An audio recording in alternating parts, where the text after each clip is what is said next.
Should be live at this point. Give a couple minutes, see if anyone shows up. But anyway, I'm just going to do a quick video on this chia script that I started working on. This is kind of a continuation of the previous live stream I had. That one's kind of long, but I did kind of demo a script in that one as well, but this one's a little bit different. One thing I wanted to talk about too is, as you can see here right away, I have two plots completing at the exact same time, even though I have them staggered.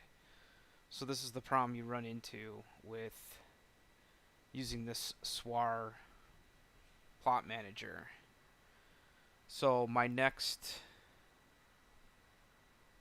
goal is to improve on this again, but I'm going to wait till I have some different hardware to do that.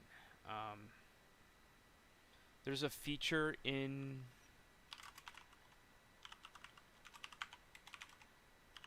and I talked about this in the last video too. There's a feature in this configuration to exclude final directory, and I'm going to change this to true, and then I believe it just leaves the plot file on my drives here,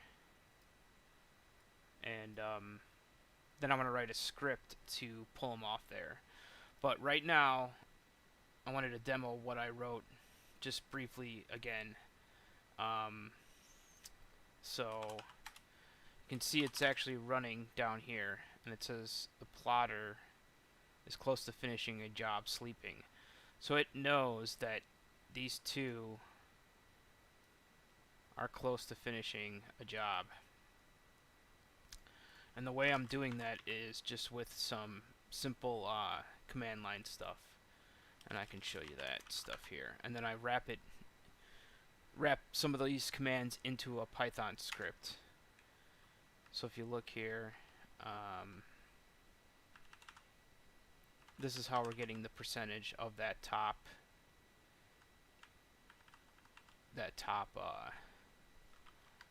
and I can zoom in on this. Yeah, here we go. So this right here.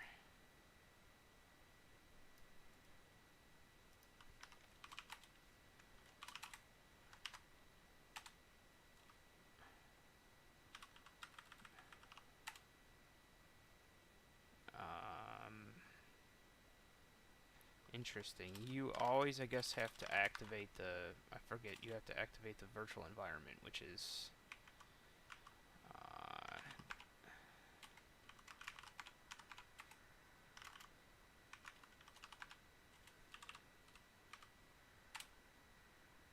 so this returns basically this, and then I use this in Python to do a bunch of logic.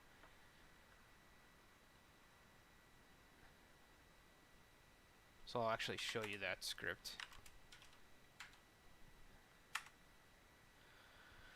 Okay, I pick a source, so this is where my chia destination is right now, so this is where it's writing all the files to. I only have one at this time. And then this is going to be where my external drive is. So like USB drives or another SATA spinning drive that's huge, like 12 terabytes or bigger usually. So we go inside this loop, I run that command, I basically say what percentage of the plotter is, what's the top job at right now, and as you get that, it assigns it to a variable, and you can see it's just at 100% right now. So I do some logic here. You have to convert it to a float. Then I say if the percentage is greater than 95%, so basically the plotter is close to finishing a job, and I don't want to start trying to copy stuff off this drive. That's the other problem I've been running into, is that I start syncing from so this is the destination for the SWAR manager, And I know it says source here, but that's it's basically the way this is going is NVMe drive to this mount output data to my external drives, basically. So that's why this is listed as source in this one. So this is like the second step of this process. Eventually, I think I'm going to start doing NVMe to maybe try another NVMe destination here. Right now, I have this drive is pretty slow that I'm using, and it's painful. Like every second counts, because so even when copying to this one, it's slow. So I'm thinking about going from NVMe to NVMe destination, but this is going to be a Python 3 script because the other problem I'm running into is this contention here. It finally finished here. So there, it just kicked off actually. So the plotter progress was under 95%, and down here it said the plotter is idle enough to copy files, and it says the file is big enough to copy. And then I do even another check, and I say I wait, I think 15 seconds, and then I make sure the file size hasn't changed at all, which basically says, it's hopefully done writing to this file, and now it's actually copying it over. And I can show you that. So this was basically the same logic I just walked you through. So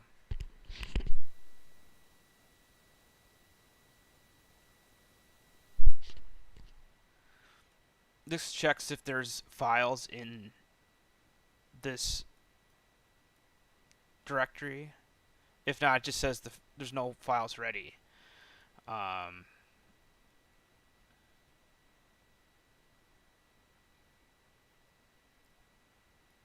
For each and output, this is getting the list of files here.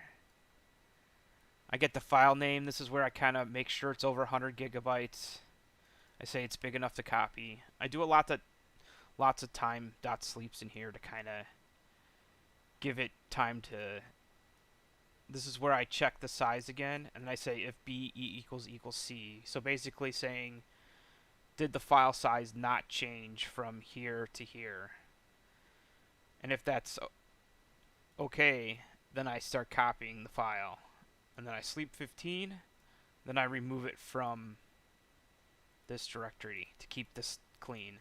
So then it's only on this, and then this is what removes it. If you get to this else statement, something definitely went wrong. You should never have. I mean, there's a real slight chance that like it could be writing to this file and be over 100 gigabytes, but it should never happen because this threshold is always checking, and you can adjust this. You could say, I want this to copy at 93% or 91 or 90 even. So that's kind of the idea behind this script.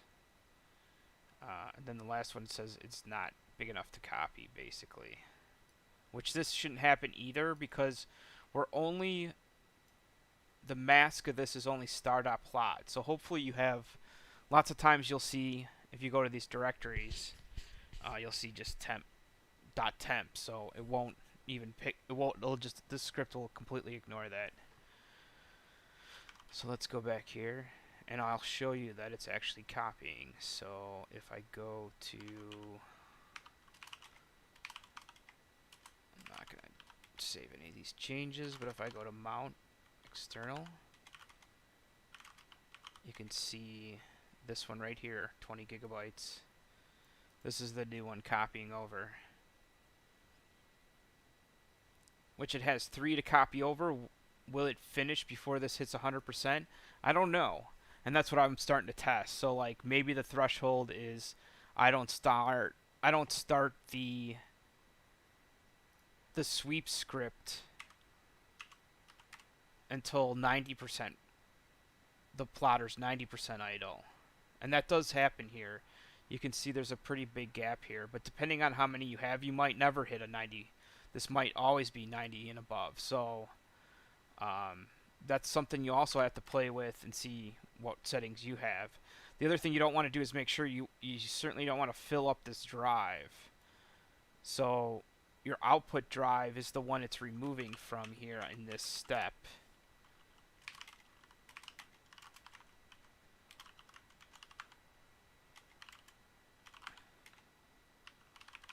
So when this removes this here, it's removing it from this drive and cleaning it up. So what's really nice too is like once you see stuff like this, you can just quit out of it too. Right now I wouldn't mess with it because it is gonna remove stuff. So I would not hit Control C here.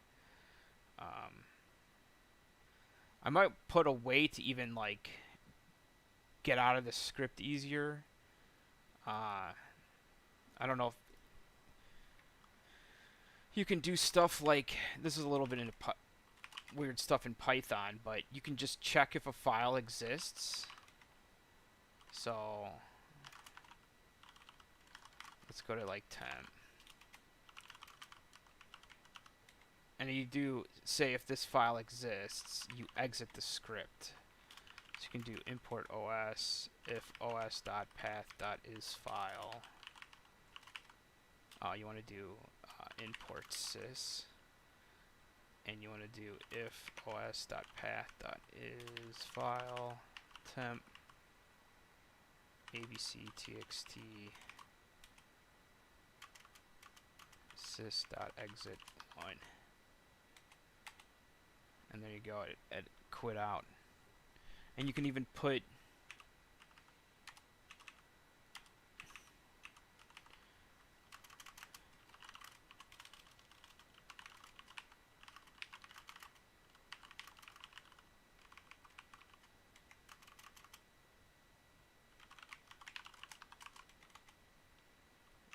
you need to import os and sys.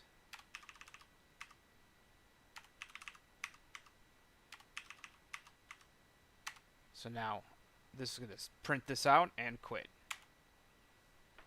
So that's a way to like exit scripts better, is just put a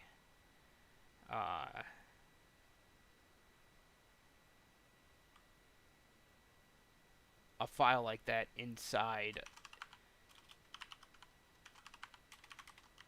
this sync program and just quit out, because you can just call that wherever you want. For example, I would call this right here, like exit stuff, and that way you could just. But the other thing is you're gonna screw up what this is doing too, because this is cleaning it up all in one step. And there's no really logging yet. So that's the other thing, is it would be nice if there's better logging on what files it's doing. I haven't written much of that, so I wrote this like 10 minutes ago. So yeah, that's pretty much this script. See how well it's doing.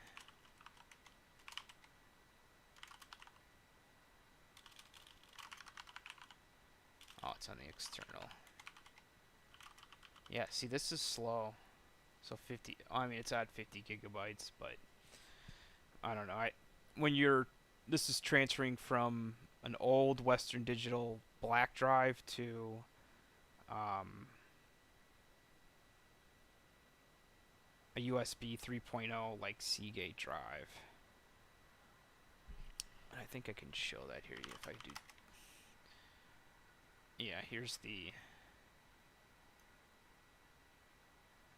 Yeah, ignore all this other stuff, but it's copying from this drive to this drive, and these are my temp drives. You can see these are only half used, which is very interesting because that's a little aggravating, and you can't really get that much higher. If you look here, my CPU usage is 90 plus. I don't think I can get this any higher. And if you look at nice top, this load average worries me too. These should be lower because I don't have 24 threads. I think in the last video I kept calling them cores. So I have like on this chip I have 8 cores, 16 threads basically. So that's another thing I screwed up in the last video. And these should be no more than the max number of threads you have. So I don't really like that. So I think I am like if anyone's testing to see what the fastest plotter is, I'm pretty sure I'm CPU bound right now by this.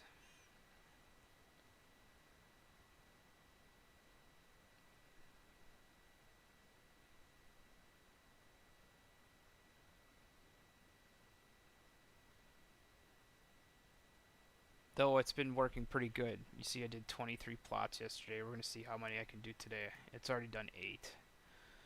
And this script should help down here. Hopefully it can copy these 3 files to the external while before this hits 100. That's the goal.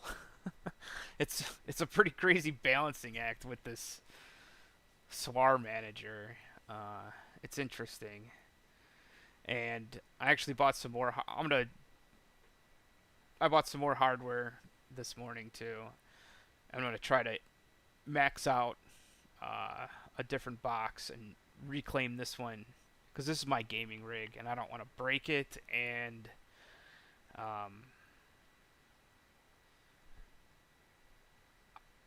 when I'm doing this stuff and going to game, it's actually hard to even plan when you're like, oh, I'm gonna play this game today. I'm recording this actually on Memorial Day, and if I wanted to play, I would have to. This should ramp down, so I would stop. You stop this manager here, and then it doesn't schedule any more jobs. But you have to wait till these all finish if you want this to complete correctly, and that could be 5 hours. It's probably like 5 or 6-ish with this machine. So yeah, that's the other thing I kind of hate doing too, is that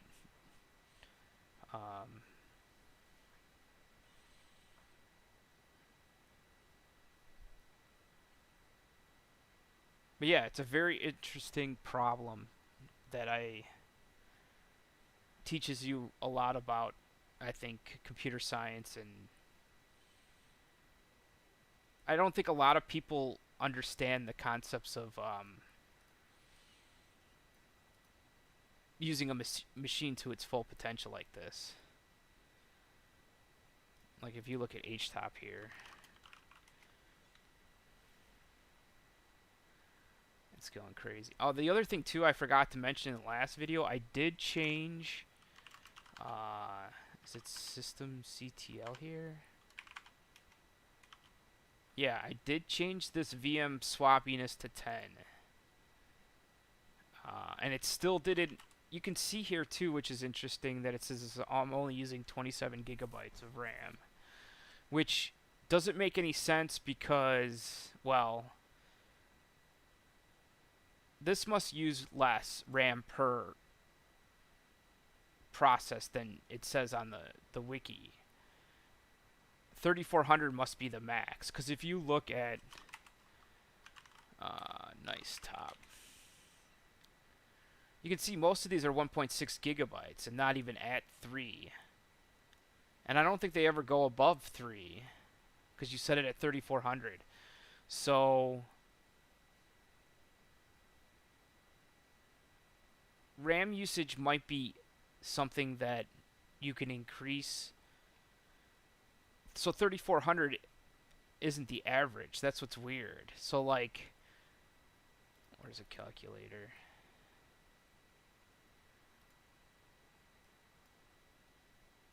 So on this new machine, I was thinking about running 7 times 3 plots simultaneously. So 21. But then if you do that times 3400, this is what your RAM's set at. That's 71 gigabytes of RAM. and I don't have that. I only have 64 gigabytes.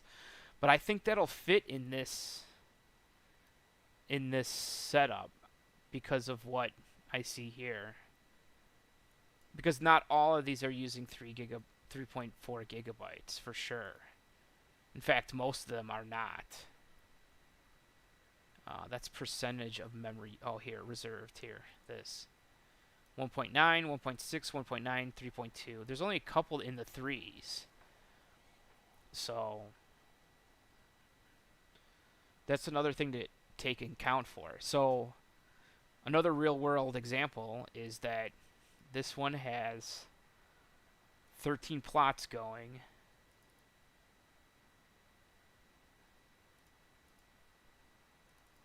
Actually, it's 20. Let's do 2700 because it's 26.9. So 2700 divided by 13. So it's actually using 2 gigabytes. The average is 2 gigabytes per PID here. Even though you set it to 3400. So yeah, so 7 times 3 times 2000. Yeah, see yeah, so I should be able to run 21 plots concurrently on this next box. This is pretty much the max I would say for this box is that. So yeah, this is I think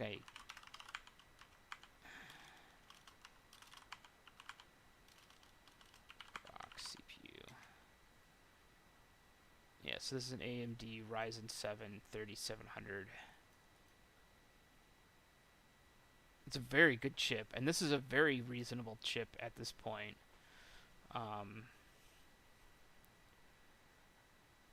But yeah, I'm gonna try the next Ryzen processor up and see how this goes with 21 threads, and then reclaim this probably for my gaming rig and not mine on it anymore actually.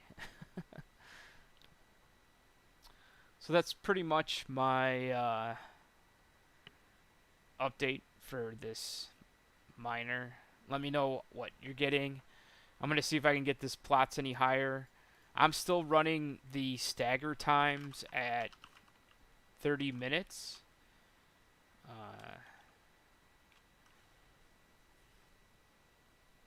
On the next box, I might try a little bit higher, maybe like 45 minutes. The other thing you can do too is if this script is smart enough not to copy to the destination, so like our Swagger doesn't copy this this setting that I'm going to start messing with. I know I said that in the last video, but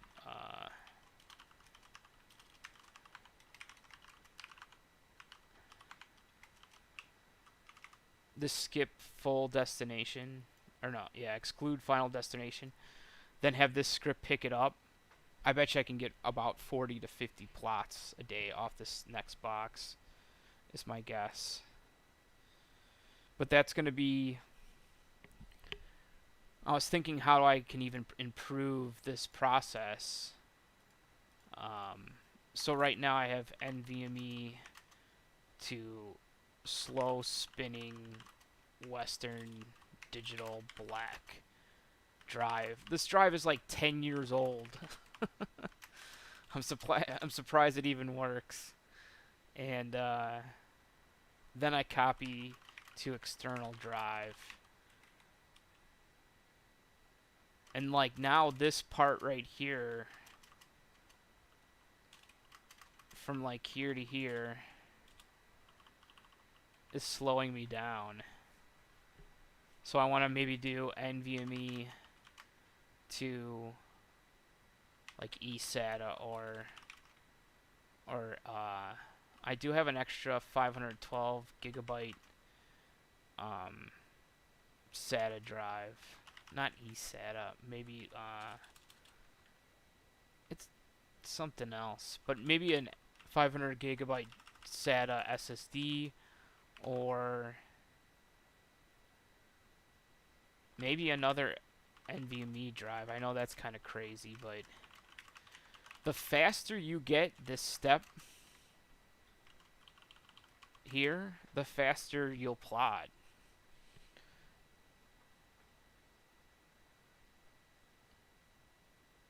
And the Swagger Manager tries to fix that for you by this offset number here, but it doesn't work very well, as I demoed in the first. You'll still have, if you have a big enough machine, the plots will still finish at the same time.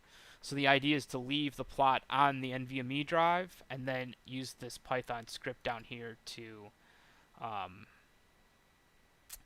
sweep it. I call it sweep. Basically, this runs in a loop, checks the NVMe drive for the plots. If it finds it, starts copying it to, well, right now this is what I have, and then maybe this is in the future. And then you fill up your external drives, whether that's, usually this is, 16 terabyte slow spinning Rust, as they call it. But yeah, this is how the chia mining works right now. I'm going to see if I can get any more out of this box in the next couple days. I'm going to actually have to check. Everyone's like, don't use chia mining on drives that have... So yeah, every drive has this... that's the other thing they warn you. This total written bytes SSD.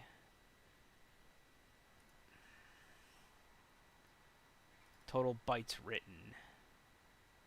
And I'm pretty sure that my drives are not very good. They are 2 terabytes, so 2 terabyte drives have better endurance, what they call, than other ones. But we're going to see. I am going to run these 980 Pros and see how long they last. They only have, I think it says 1,200 terabytes written before they also say 5 years, so. And I also have a feeling that total these drives will last way beyond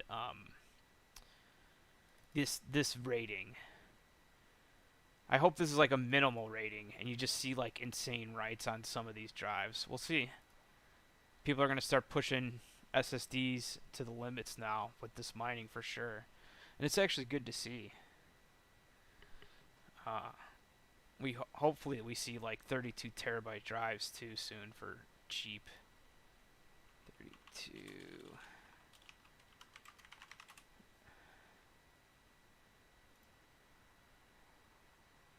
No, they don't even. I mean, like, usually 16 TB is pretty much the limit right now. They also said there was a article about who was that? I can look that up real quick. Give me 1 second. There was an article about an SSD company making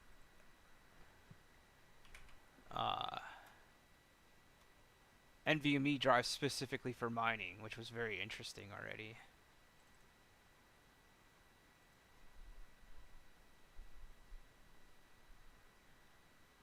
So it was Sabrent. Let's see if I can find this article real quick. Plot Ripper. I guarantee this should come up with something. Yep.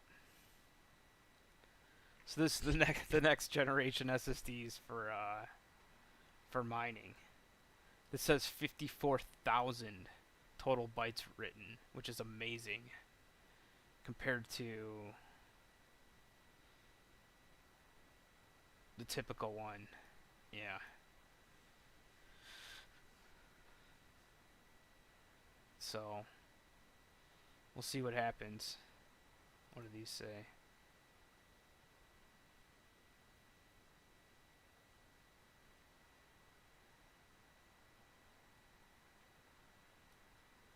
Yeah, I might regret buying the 980 Pros, but we'll see.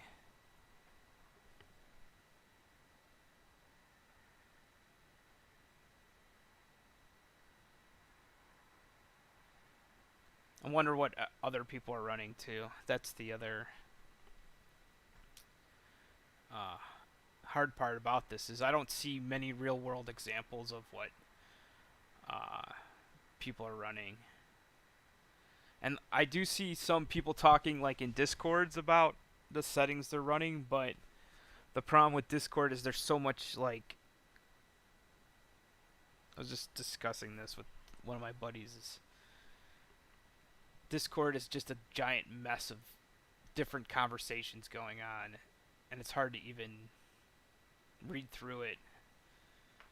So yeah, if anyone wants to post their settings, and I posted my settings on the last video too. I can actually show that, I'm pretty sure.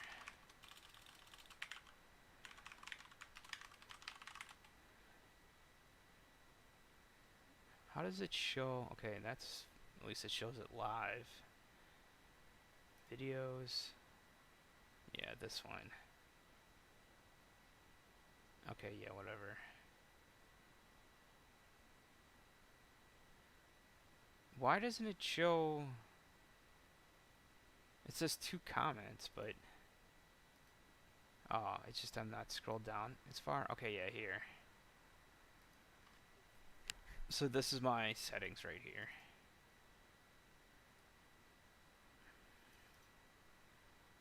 You can see I try to set this to 7, but it won't hit 7 ever here.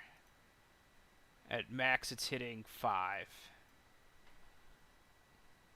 So that's what I'm wondering too, is what is people's stagger time here? So there's this stagger minutes, minus 30 right now. If you increase this, I don't think I'll get any more max concurrent. In fact, I think this will go down from 5 to 4, in fact, if I increase this. So that's what's weird too, is that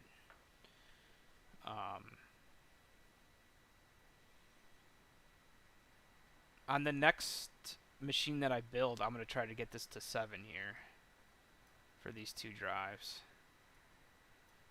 So 7, 7, and then 7 is my goal. And then I'm going to sweep them with this and probably dump them onto... I'll have to see. I got to be really careful because this drive's nice and big here, but it's slow. So I was thinking, you know, I hate to say this, but buy even like another, just buy, you just really need a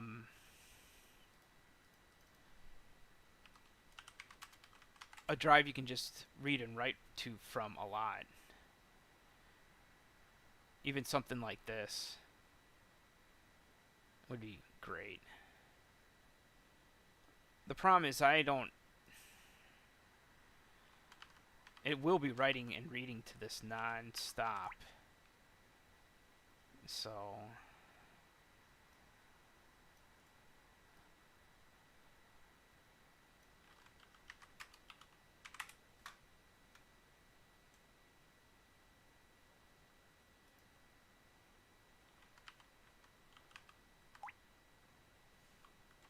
yeah, see, half these sites say, so this, oh, TBW, I keep searching the wrong thing. So this one's 600. Yeah, I don't, you might want to just load your machine up with, you know, these new drives if you can get them. The next best one I saw,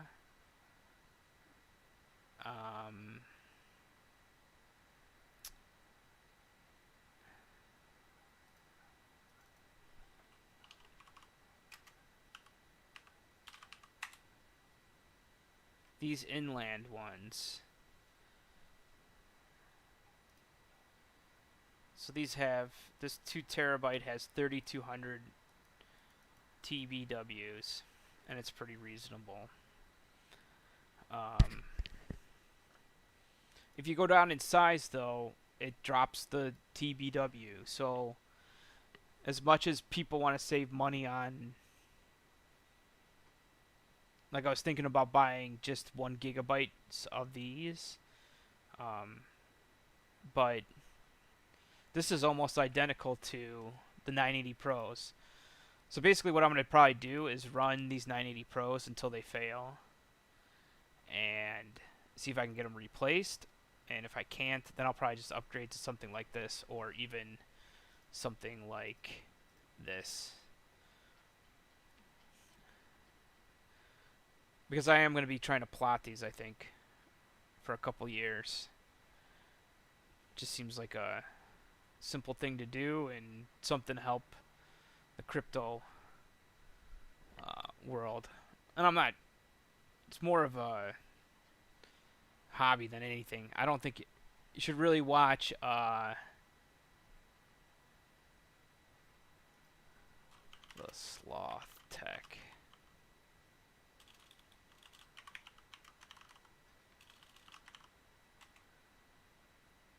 Yeah. Really watch this if Since uh, middle school, I have been single-minded about if you're money thinking about getting into chia mission mining and think to it's make a going to be platform make you where there's rich or no mystery, profitable, no because it's markups. not. I've been struggling to get my own systems working and actually farming correctly. I've run.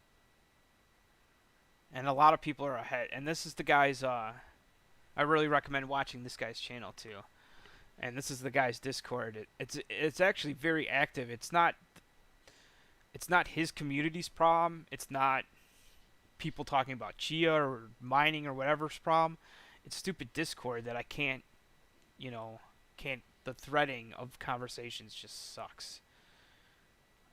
If you've ever used Slack, you realize that conversations should be grouped together as opposed to just these endless weird thread things. Like, yeah. Even YouTube, like when I reply to this, it gets stuck to this. Not in Slack, you just have this, or not in Discord, you just have this giant list of comments. Which is similar to this, but this is YouTube. Yeah, I'm looking to see what other people's settings are here. So, well, that's pretty much my update. Is this still copying? Let's see what this is doing. So yeah, I got, oh, yeah, it's going to copy one more. So it already did 2 here, which is really nice. And it might actually finish before it gets to 100%, which would be really nice.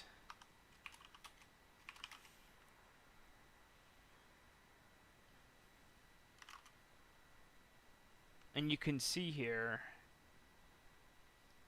now I don't have to manage. The best part of about all this is I don't have to manage this directory anymore. I was manually manually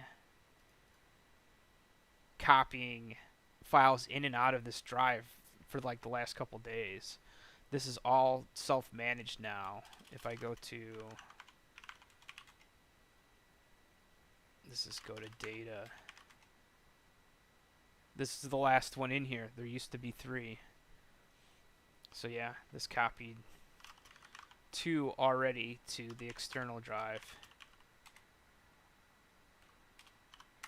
And it's doing the 3rd right now, right here. 5.7 gigabytes done already. So yeah, chances are this won't finish. But this will go back to into the sleep mode because this is within the threshold again. And it'll wait till these 2 are done and then copy again. So yeah, this program definitely is going to really help, I think. The next step is to monitor these directories, the temp directories, and change that setting and see how fast I can get it. The other thing you could do in theory too, and I started thinking about this, is that if you do iostat dx, you just do 5. So this tells you the percentage of the utilization of each drive. You, in theory, could monitor this too and try to, compare it to say, okay, we don't have any plotters that are 95% above. How many jobs do we have maybe in phase 1? You could maybe monitor that, though that causes this pretty much to be at almost 100% all the time anyway. But then you could come here and try to monitor this a little bit too and say like, are we seeing, maybe 3 consecutive times in a row under, 80% on the NVMe drive when we're going to go to start copying off uh, these files from these drives. And that would be very helpful too, but I don't know. That's getting pretty advanced stuff.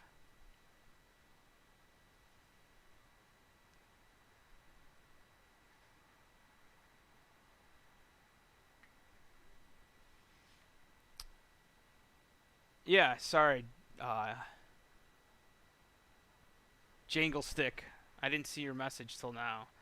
Yeah, this is kind of the stuff I've been tweaking with this. It's more like technology driven. I think that's why a lot of people like this chia mining in general too, is that it's, you know, pushing machines to the limits. Lots of people are buying used hardware, you know. I've had a couple old machines that were just sitting around that I'm using now too, so that's nice to see. Yeah, maybe IRC too. Yeah, lots of people like I used to be really I used to go to the Bitcoin IRC channel all the time when it was like really small, and then it exploded, and then I kind of just fell off IRC. But yeah, lots of times I've used IRC for other stuff. Yeah, because the Discord stuff is a mess. I'm not sure what to do about that. And people aren't posting configure. The problem too, as I see, is that, and I hate to say this, and I don't want to be like mean to anyone, but you go in there and you see like I'm mining with one. They throw the CPU name in there. What are my settings? What are the best settings? And there's like 1,000 factors to this already.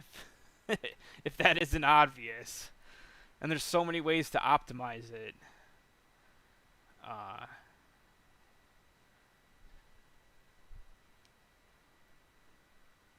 yeah, see this. What I don't like here is this is probably still going to be copying, and this one's going to hit 100%. But this sweep should be the way this runs. It shouldn't have three like this. Uh, ready to copy is that was kind of a fluke. In fact, I have more that I need to move over that are not copied yet with this program. So if you look under output, yeah, see under data 2, these are ones these are plots I haven't copied yet into this sweep program, because I let this run all night, so these are extra that I still have to move over to the external. And then the problem too is getting all those online, is keeping. So yeah, I built, this is the other box. So let's create another window here. Actually, I just,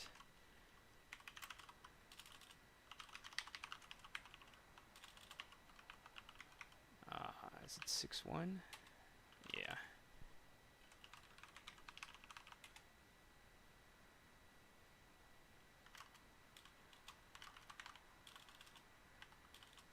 So this is my testing box with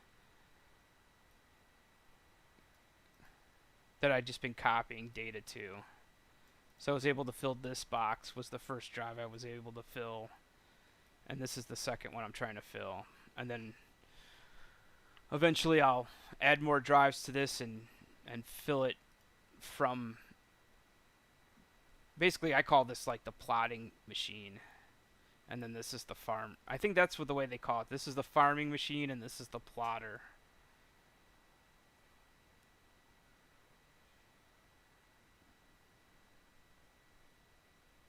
Yeah, I was really surprised to see such low RAM usage too. Because they say, right now I have this set to 3400, and if you do 13 times 3400, that's 44 gigabytes. It's nowhere near that.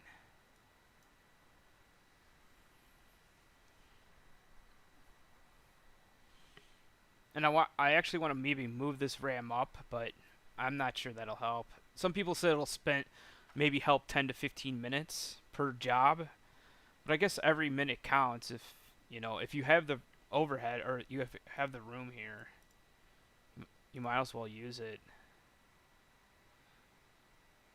Yeah, so the next box I'm trying to build is a 3950X, I think.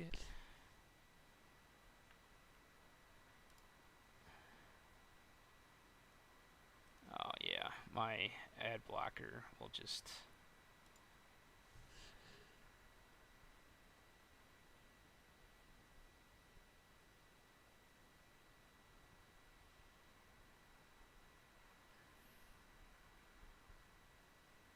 So yeah, this has 32 cores, a lot better.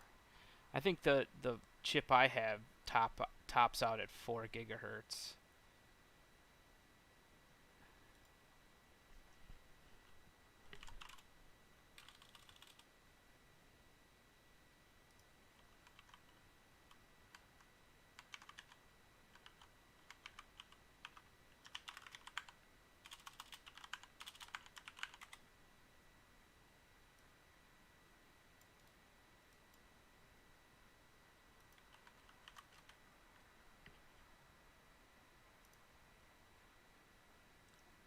Everything's an ad.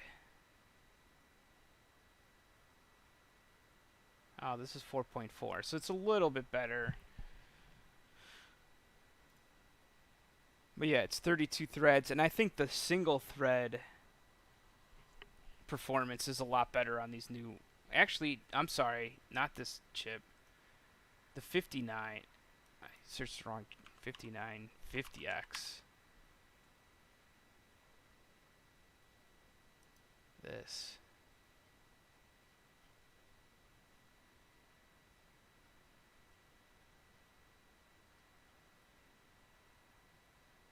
.9.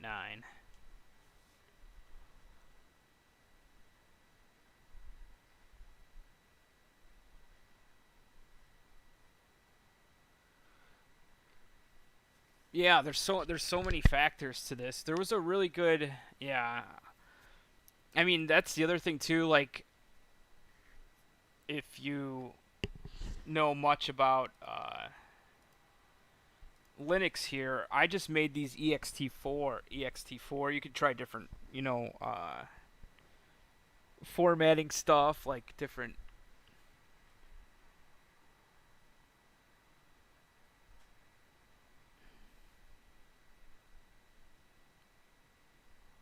Sure, no problem. Yeah, I know seeing mobile is probably hard. But yeah, there's a couple more optimizations that I was thinking about. Like the file system, these are just ext4. I wonder if I could get better performance out of a different, you know, ext4 versus... I think it's XFS. Yeah. But I don't, ext3 and ext4 have worked very, very well for me for years. It's hard to... I mean, I see the advantage of why XFS exists, but for this problem, I don't... Yeah, right. They need more features than ext4, basically.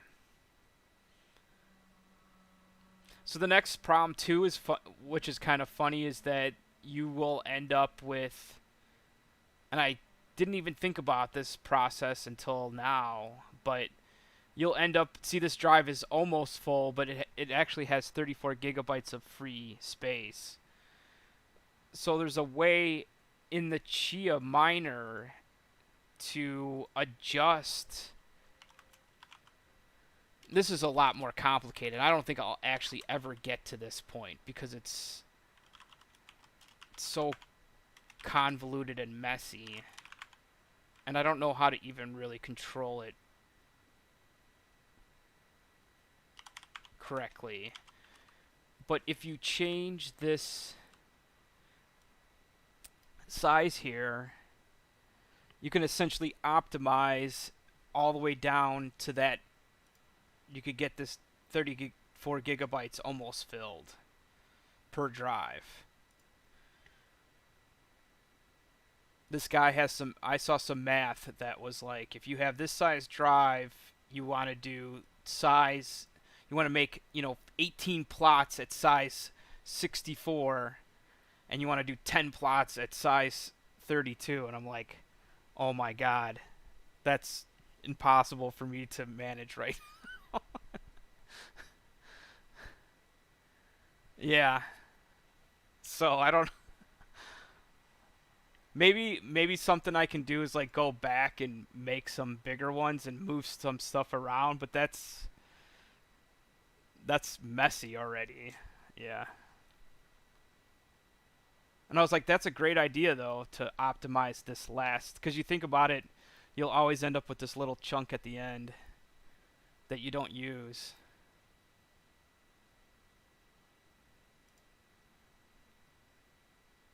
Yeah, it's funny because I don't think anyone's optimizing it like that except this one video, and I forget I should give credit where credit's due, but he has. It's only in a lot of these tools I've seen are only in PowerShell too, which is unfortunate because, uh, as you can see here, I'm not running Linux. I'm Windows, and I also heard there's a huge performance gain just running Linux in general. So I don't, as much as people run Windows is fine, but if the whole goal is to make more of these plots per minute, then it seems kind of silly to be running Windows, but that's just me.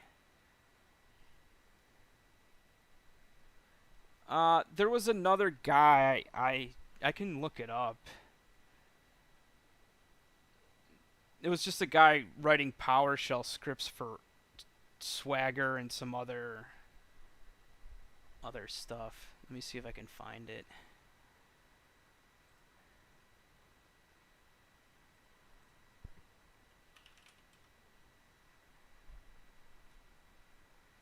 My entire like YouTube history is just random people talking about chia.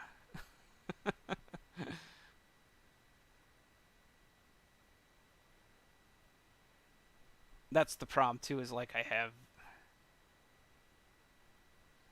and at this point I also have not mined a single chia, so anyone that's saying like, yeah, this is a way to get rich quickly is not.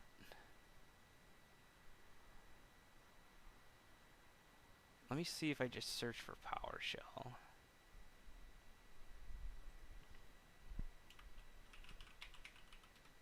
It comes up.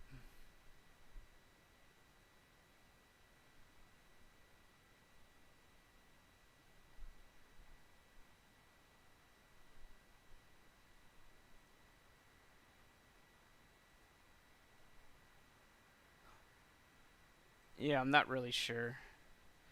But I've seen a couple people do that. Basically, the idea is to use that last bit of the drive.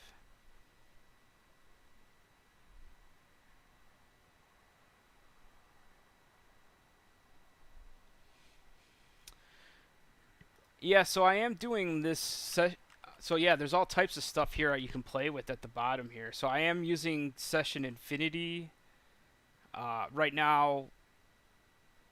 So this drive only has 3 plots running on it. I only basically give this 4. The CPU affinities just 0, 1, 2, 3 for this first one, and then these 2 each get 6 from this chip. And that's what's nice too.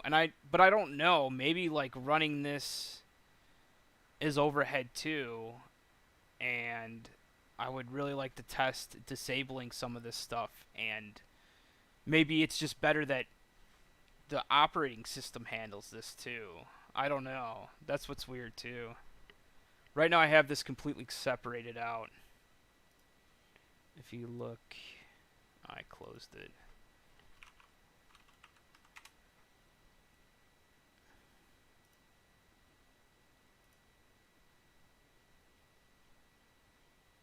Let's it's funny you have to sign in for age restriction stuff on there.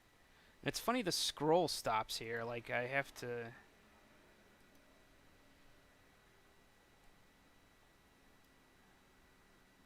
It's... It's like the website's broken. Because there's 2 comments here, but it only shows me 1. I don't know why it does that.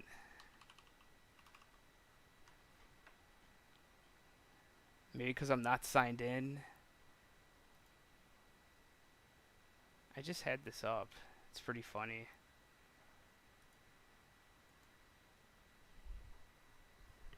I wonder if this is a bug with using some ad blocker or my...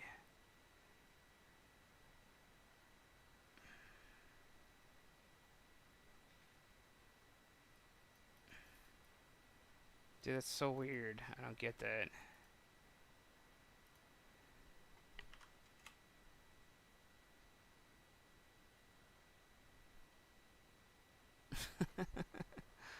And the other comment's pinned even. Oh, I did sort by newest first and then this changed. That's totally a bug in YouTube's... YouTube. But yeah, see, I set the CPU affinity here.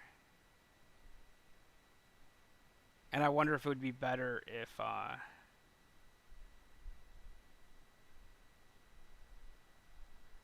Yeah, it's weird because even this comment is pinned.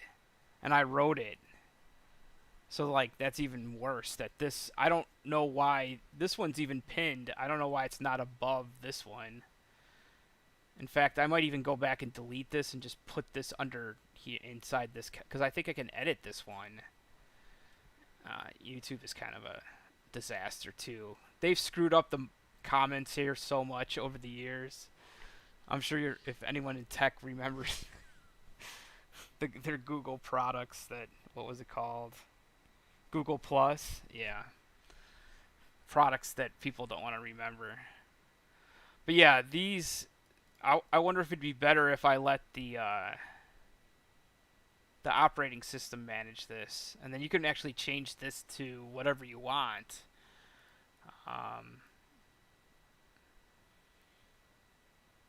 Some people say going over 4 doesn't matter here. So that's also interesting. I'm not really sure.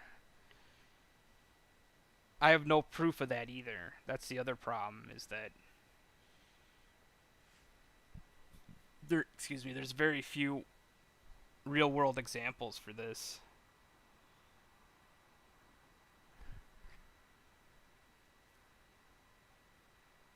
And I haven't read much about this. I mean, some people started talking about this too. This is like another setting. This.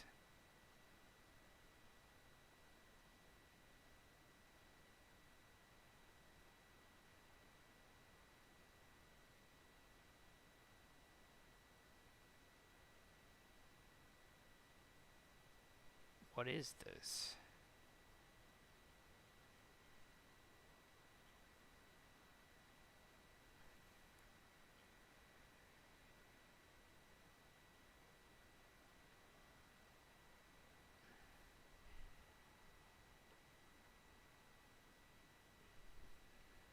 Yeah, the Google Plus stuff. But yeah, this is what I'm using this Swagger or Swar Chia plot manager.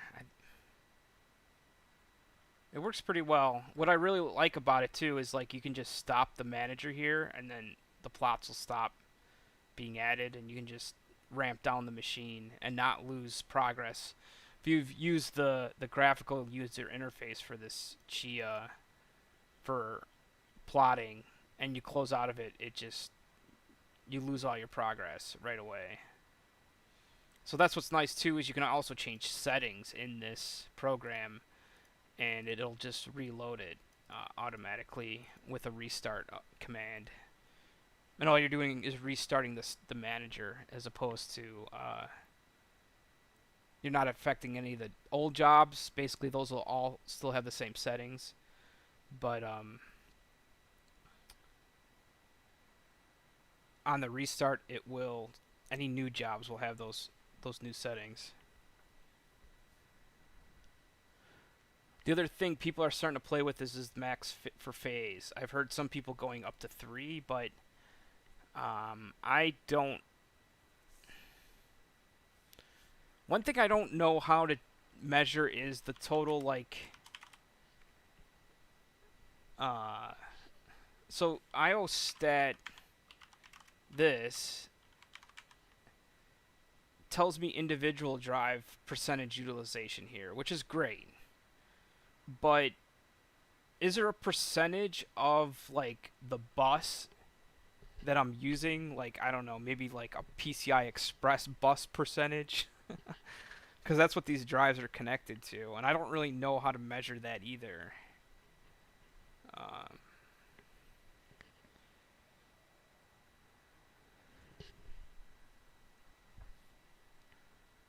Because one of these cards is connected to. I put it in these notes here.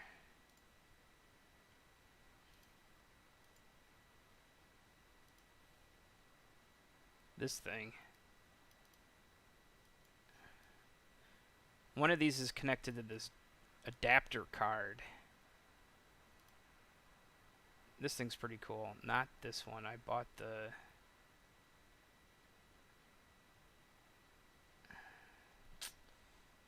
Not, it's like this one, but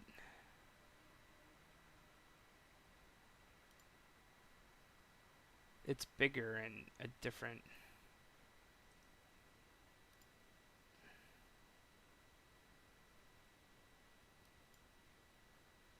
What I didn't like about this one was it. Oh, that was a heat sink on top of that. Maybe.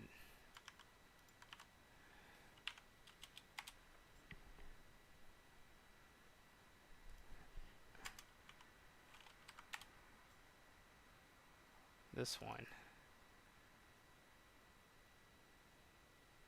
Yep.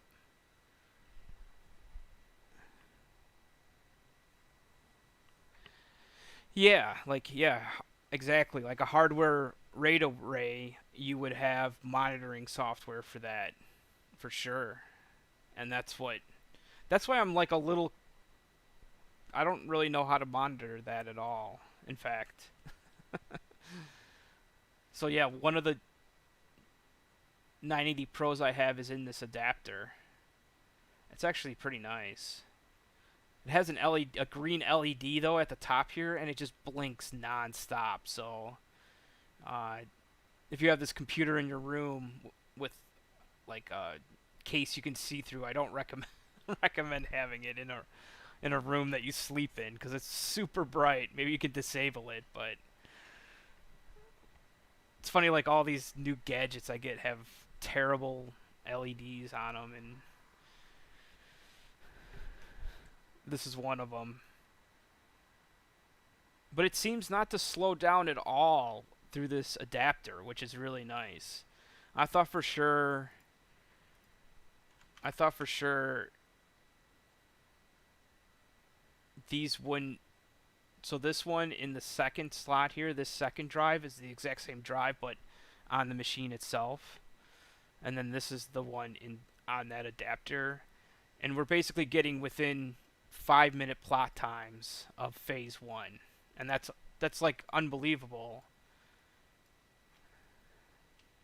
to see that performance. And then look at this phase two time; it was identical. That's crazy to see that go through an adapter like that and not have any performance hit. In fact, I'm like more inclined to buy more of them, but I'm a little confused. Like, this is the other problem too that I'm gonna start running into is like, so this 5950X PCI Express lanes. I'm pretty sure this has a ton of PCI Express lanes, but my old chipset didn't.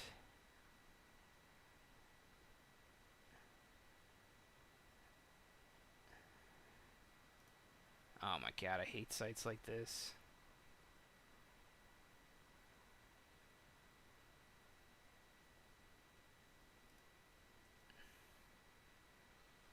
And I don't really know how to calculate. Uh,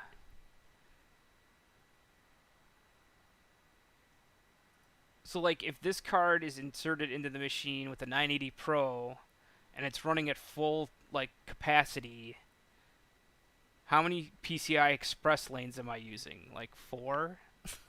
like, it does say times 4 here.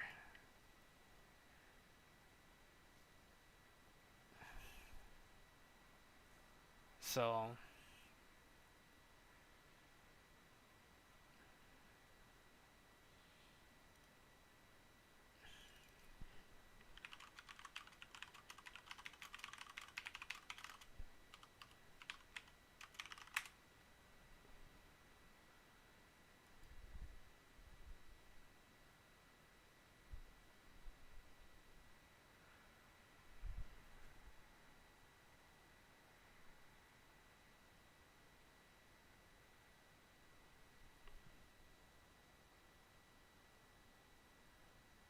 yeah, I'm going to try to get every ounce out of this box and see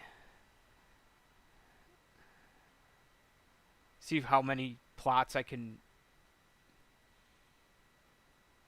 This is also interesting too. Like, in my last video, I pretty much said I don't think a 5950 is worth it or a 5900 is worth it. But then you look at the single core benchmarks, and I'm like, oh my god, they're so much better.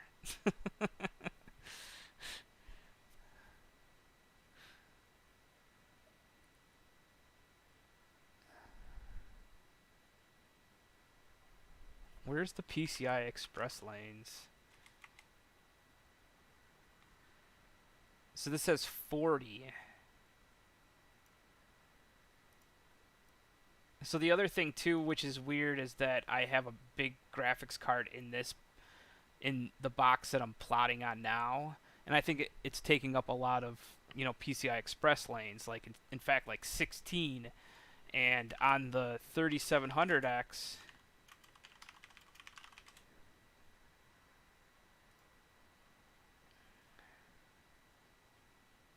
This was the same site that I didn't like. This has far fewer PCI Express lanes. 20. So is like, that's what I don't understand, is the graphics card using 16? Yeah, that's why I'm.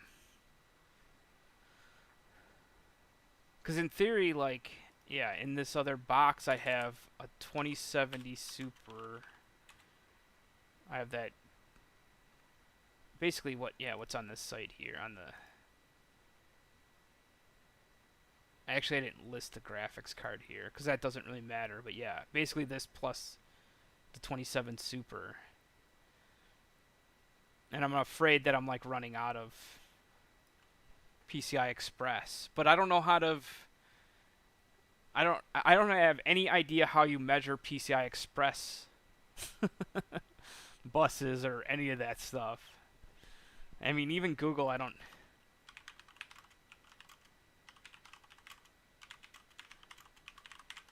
Does anything even come up here? 4 years ago.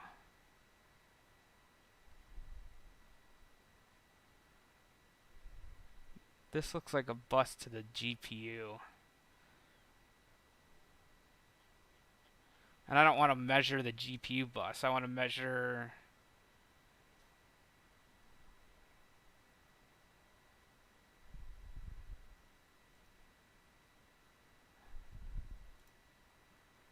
See, these all will probably be for graphics cards.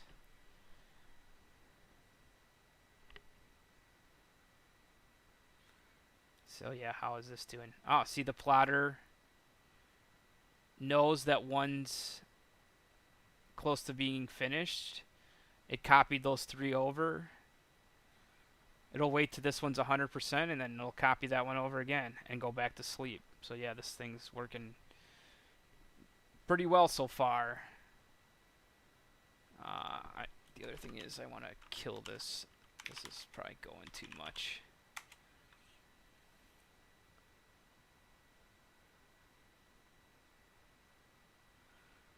And this is what you like to see too. This one started less than 2 minutes ago.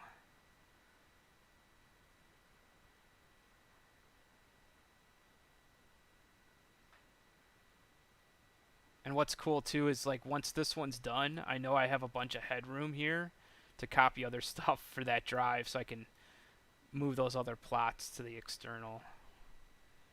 But yeah, I still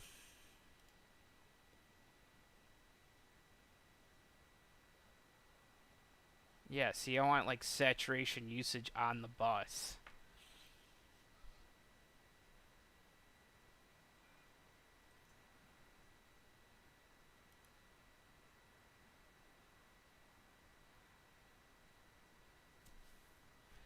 Yeah, let me do some C code to oh man. See, this is like mostly have to do with GPUs. I don't think this has to do and wow, this is written in 2004.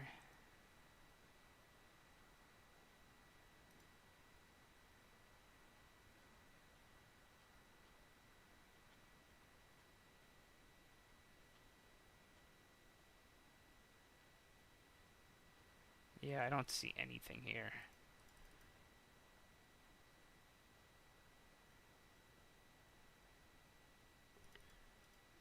Yeah, it's weird that I don't see anything. Yeah, it might be per.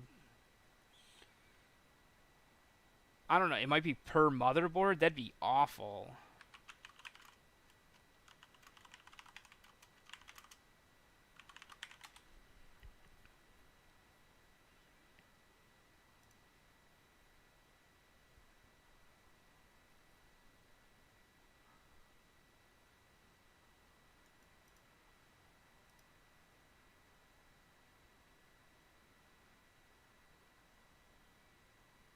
Yeah, see, I wonder if it's chip specific even. It's not because it's that's what's weird is like PCI Express technology is just like basically baked onto the chip.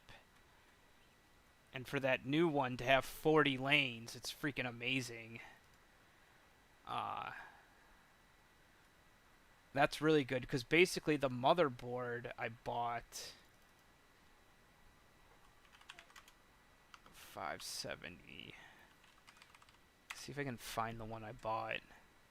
I mean, I pretty much can show you any one of these higher end ones. Actually, I think it's this one I bought. Um, if you look at this card, I can put one drive here. I can put the graphics card here. I can put another NVMe drive here in the adapter. Then put another one here. And then put another NVMe drive in this adapter. And I would still be way. I'm sure this with 40 PCI Express lanes, I'd be way under. See how this says PCI Express times 16?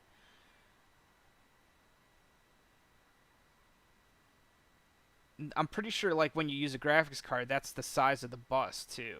That's what also I'm a little. So I did buy like this one PCI Express GPU one. Let's see if anything comes up.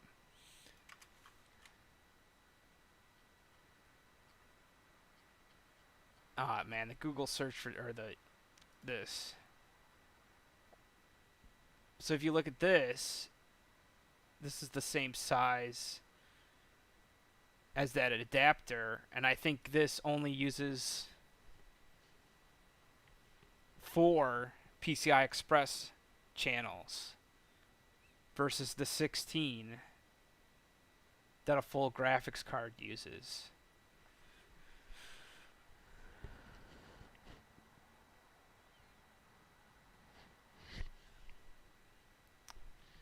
Yeah. Yeah, I wonder if it's per like CPU. What's this?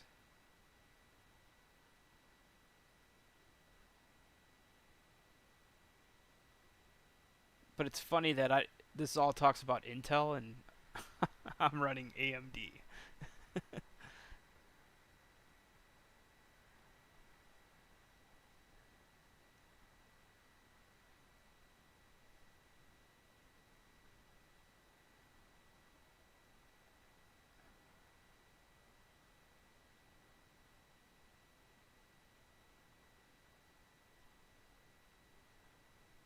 Ah, interesting. Yeah, they just had the dummy leads on the cards. Yeah, that makes sense.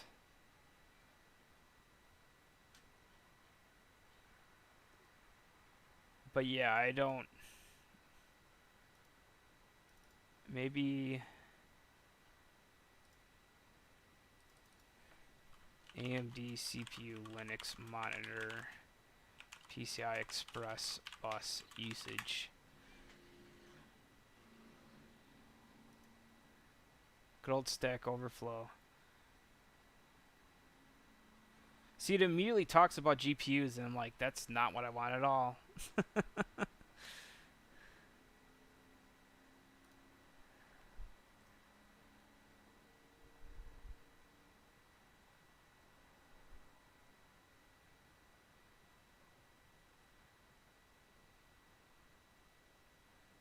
Huh. I don't know if that's.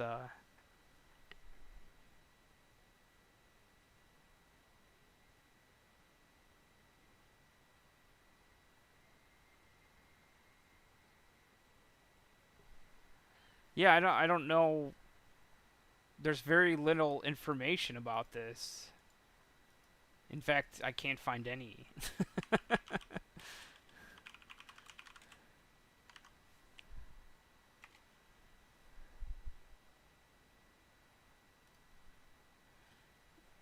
Utility for monitoring.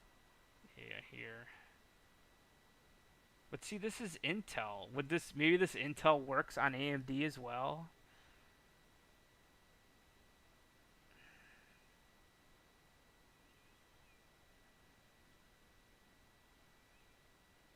No, I doubt this will work on AMD. I guarantee there's like some weird compatibility.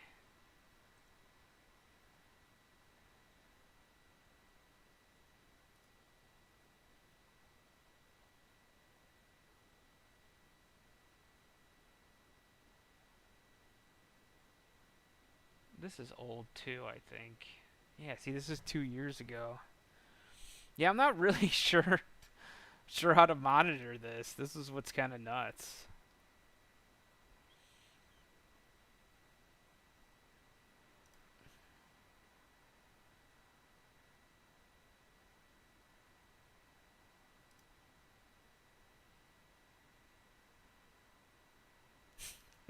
This was 4 years ago.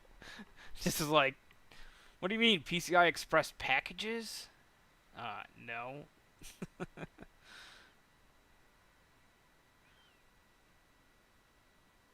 Because even like they recommend, what was the other program I was looking at, like IOStat. So yeah, let me look at that.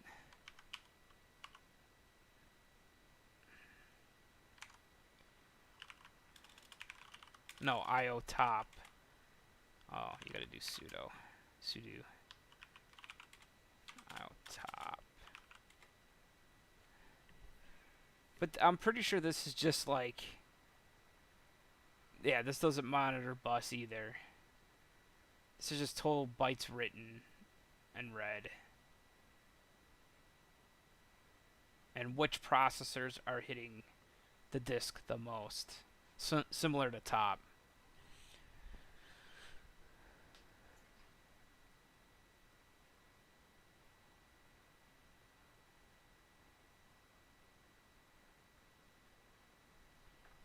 Yeah, I don't know how to monitor that. It's a little strange.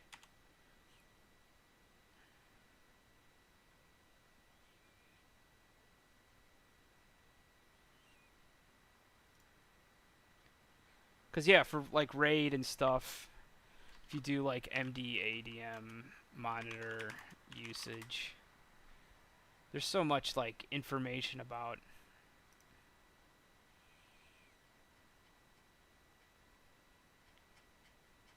RAID and stuff and how to monitor it and throughput and stuff like that. And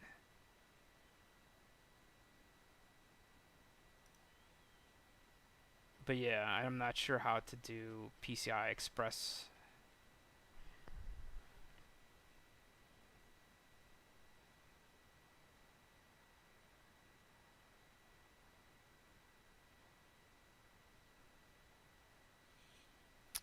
Yeah, definitely. Yeah, yeah, definitely.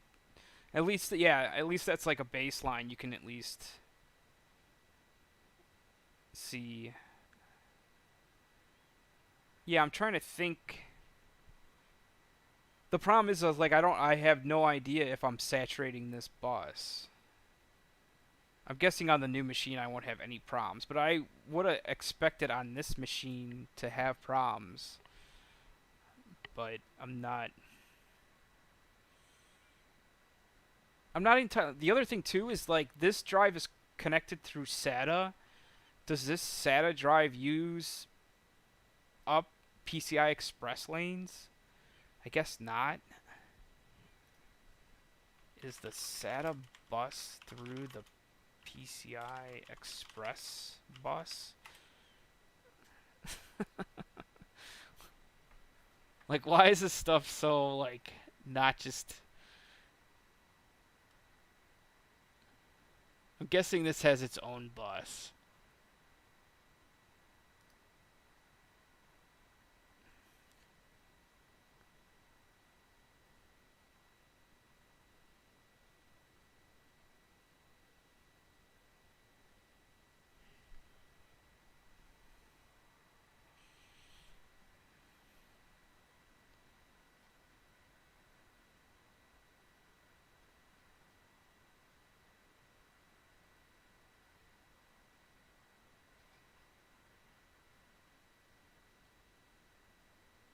Yeah, I'm not. It does. These articles are so generic.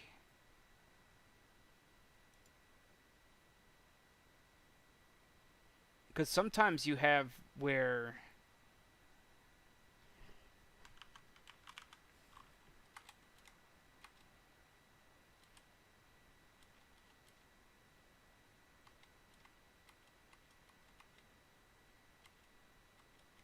Sometimes you have where it, like, takes some of those PCI Express lanes and dedicates them to a different bus. Yeah. But I'm pretty sure they're separated from this.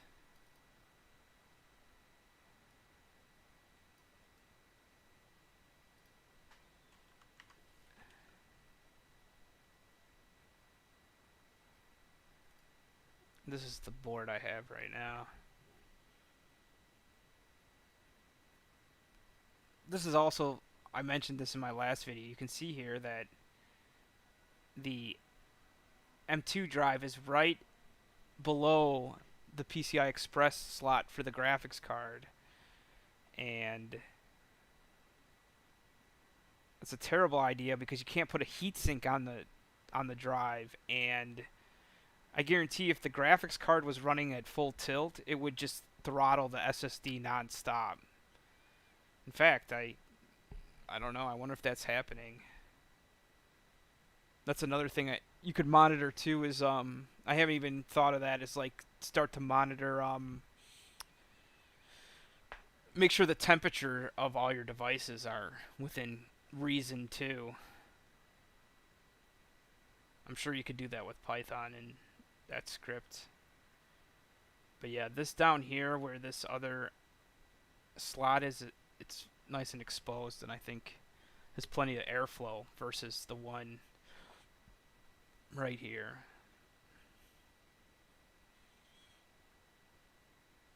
The new one too has a heatsink for the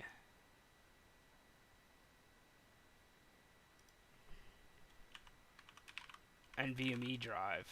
So, not that all these gonna help much, but 5700X.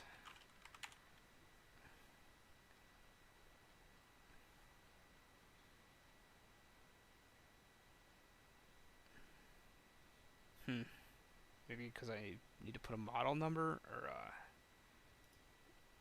Jesus.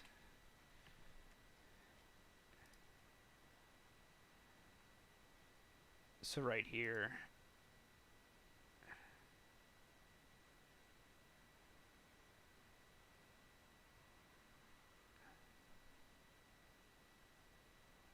Where does it say that? Oh yeah, active M2 heatsink right here.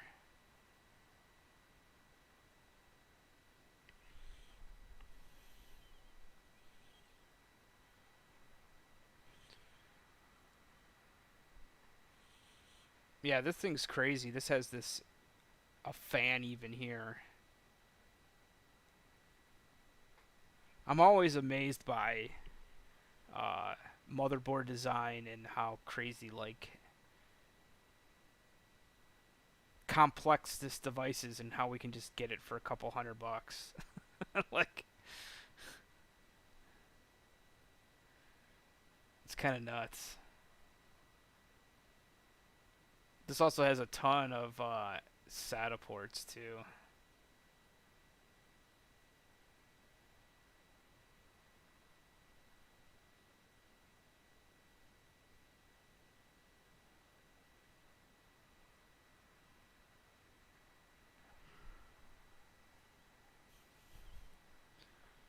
Yeah, the other board I have, yeah, I showed you that it has the weird M2. So this M2 slot's above it right here, which is nice. It won't. Of course, I have a lot smaller. I'm gonna put a lot smaller graphics card in here, but they should never have this M2 slot underneath here. That's such a bad design when it comes to heat, especially if you're pushing your graphics card. That thing is like a giant hair dryer, basically running inside your system.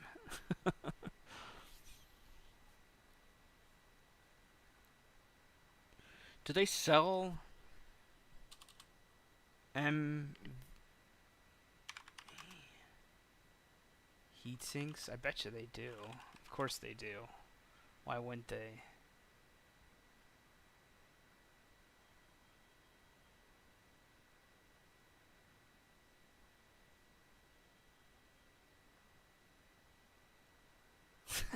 Look at this. Oh man. Things are just like out of control with computer hardware.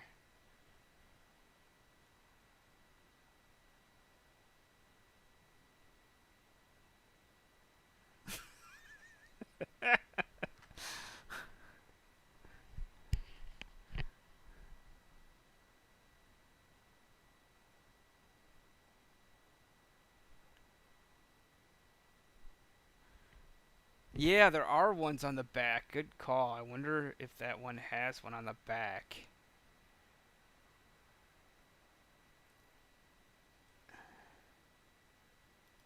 Yeah, I don't know why they put them on the back, and I would always forget to put them, install them, and then you just give up, or you have to take the whole board out. I guess maybe maybe cases have slots on that backside that I don't know. I don't. Yeah, I don't like that design where the. I think this only has two though.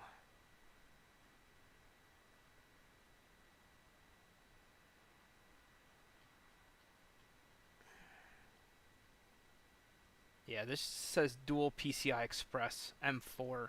But yeah, a lot of them are on the back of the motherboard. Let's like look at this one. I can't believe why is this motherboard. Yeah, that heatsink was insane. Why is this motherboard?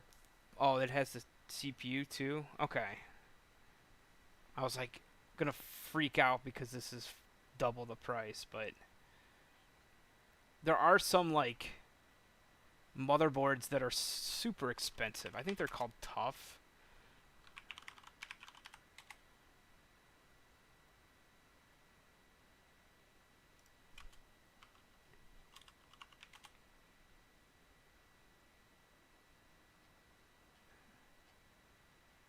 I usually go to this site, PC Per. They have this hardware leaderboard here, and they just like you could spend a fortune on computer parts here. Yeah, this. So yeah, this one has 3 MD. But like, if you can buy this adapter for like $9, why buy this?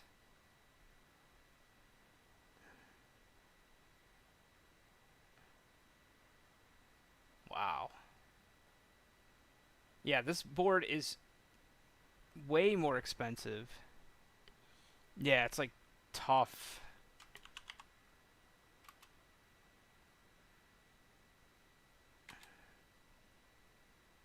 Actually, they don't look too expensive anymore.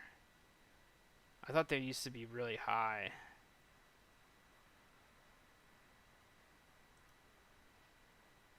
But yeah, this one's pretty expensive. And this just has an extra PCI Express slot.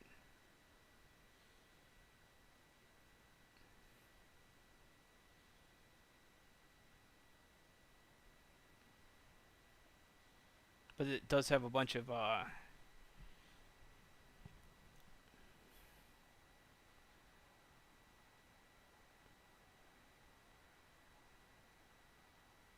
a bunch of heat sinks with it. Yeah, I thought for sure there was like a Asus Extreme motherboard that's just like stupid expensive. Yeah, like this. You gotta be crazy, man.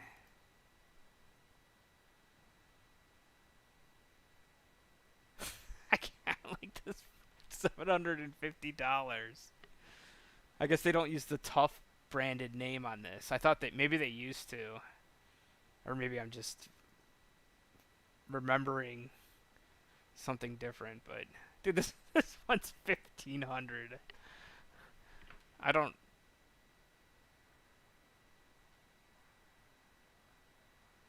like even this one has an extreme name on it, and it's 330. So what? Why is this one? Wow, look at this crazy motherboard. Look at all those RAM slots. This has got to be a Threadripper. Oh no, this is an Intel board? Wow.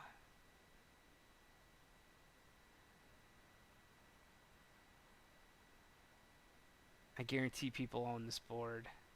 It doesn't it doesn't have very good That's what's funny too, a $1,700 board and it has pretty bad reviews.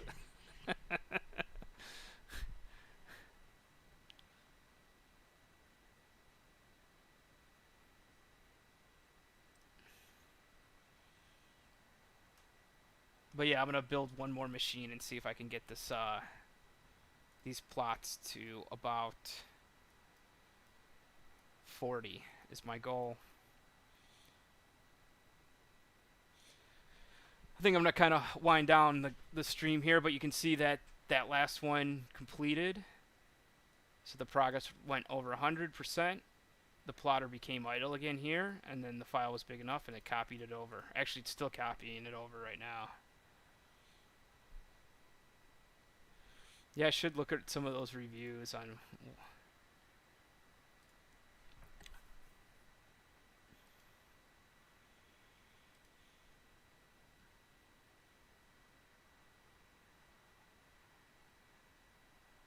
I mean, yeah, that's a weird.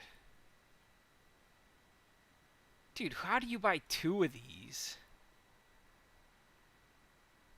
I've purchased four of these.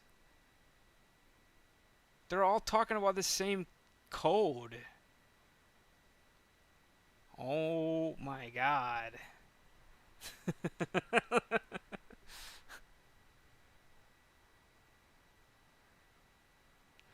Yeah, I'm really excited to spin up some old hardware and get just this, this you should see this Chia farm. Look at this CPU. This is a AMD Phenom X. It's like this is so old.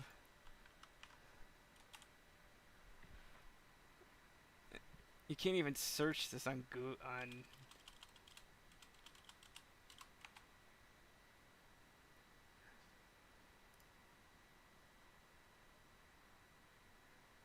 This CPU brand new was like $100. But yeah, it's cool that like some of this old hardware is I'm gonna start using it again because this does support enough drives and stuff, and this one has quite a few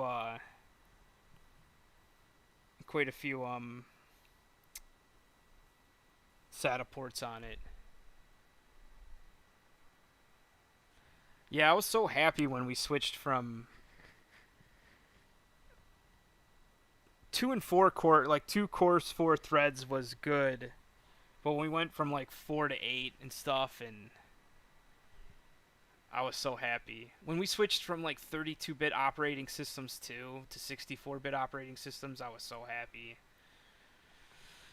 If you've ever dealt with Java as a professional programming language, I never personally I never write anything in Java, but most of the companies I've worked for have stuff in Java.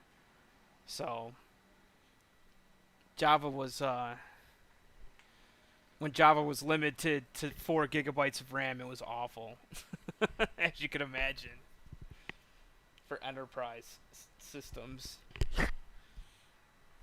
Now you just go on Google and go to Amazon and be like,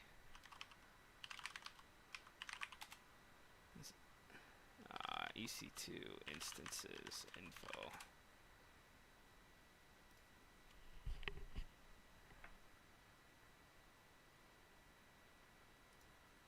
Now companies just go on here and be like, yeah, I want, 32 gigabytes of RAM. Or hell, we can go even higher.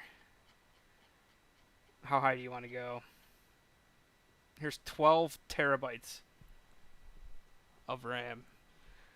I wonder how many plots you could do a day with this box.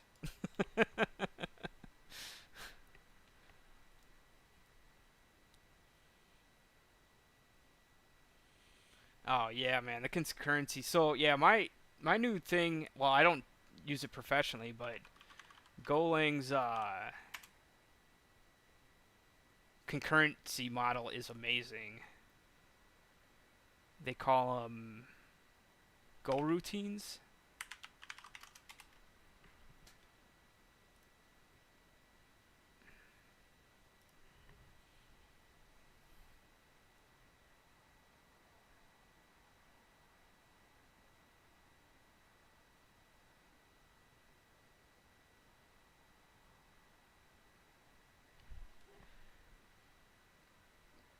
Yeah, these Go routines are pretty amazing. There's a whole talk about how a Go routine can spawn a bunch inside of a single PID in a single thread. So instead of having, I mean, Google says they like can get machines to to spawn millions and millions of Go routines, which is amazing to see. Especially coming if you've my background is mostly in Python, so if you know Python, it's like lots of people think it's really slow because of the way it's because of this global interpreter lock, the GIL that everyone hates.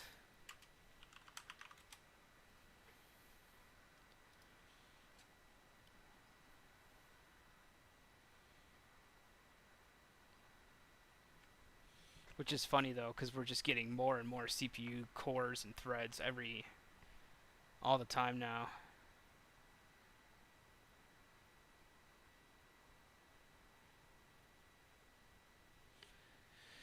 Yeah, the mutexing in Go is a little.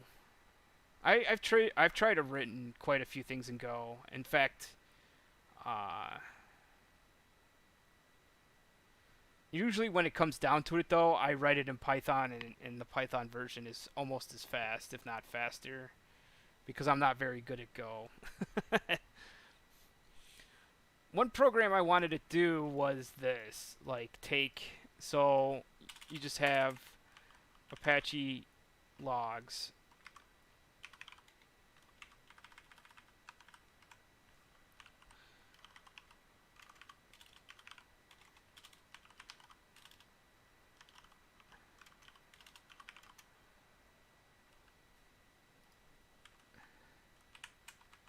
So you have Apache logs like this. And in Golang, you could spawn a Go routine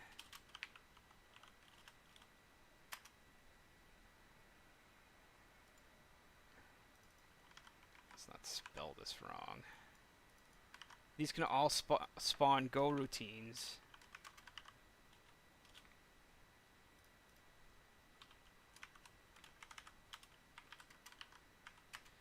Which then produce a map, usually. Or in Golang, I think it's called a slice.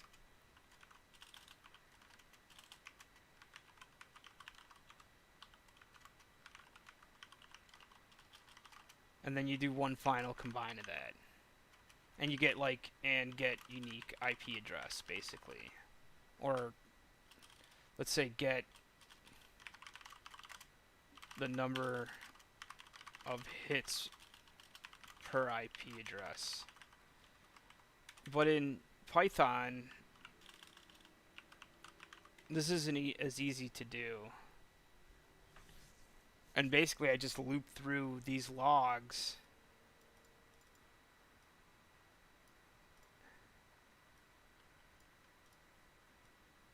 And usually it's faster than doing this, the Go routines.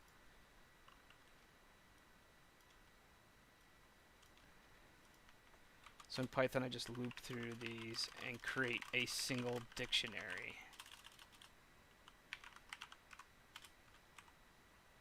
And usually this is faster. But I guess maybe on a bigger scale, the Golang way might be faster. I don't know. It's hard to...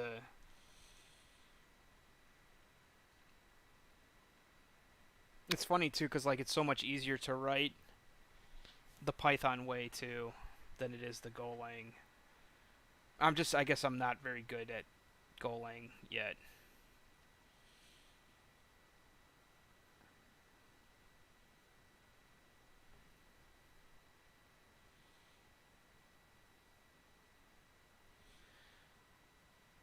Yeah, there's a really good talk on, I think it's just called Scaling Go Routines.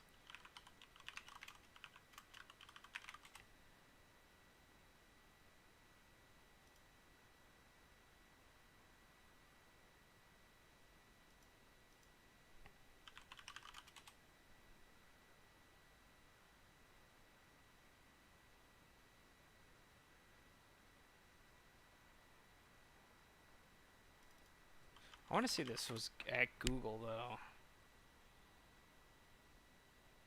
I probably should use Google's search engine for this, because it's not.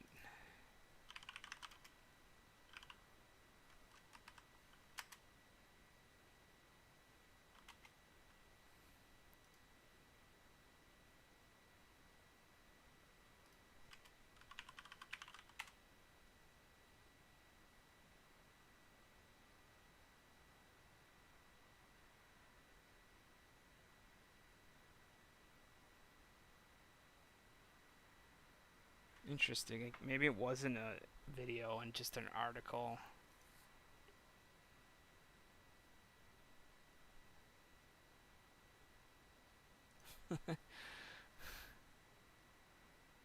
Pretty interesting question here.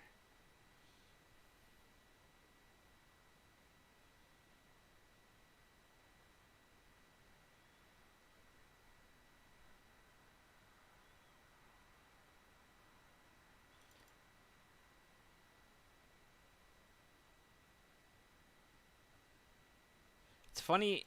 This is what I really like about technology is like when you're presented a problem, you write a solution, and then that solution doesn't work. And you're like, how do I fix that?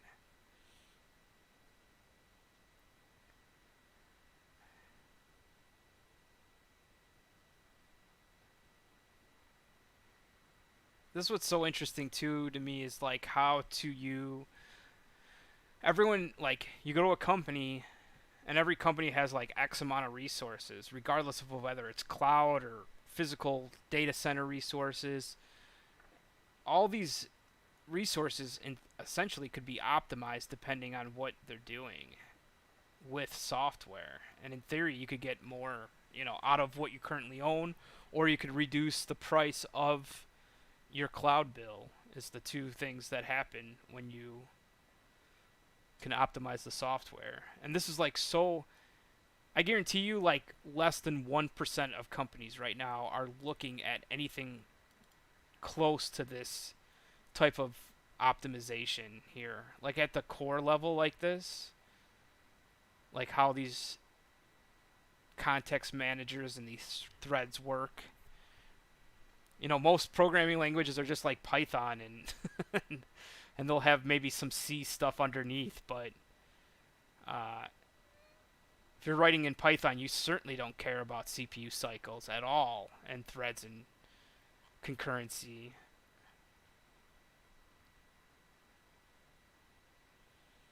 Wow, look at this decrease. So this was Node and RabbitMQ were the two technologies, and on the right is just I think no or Golang.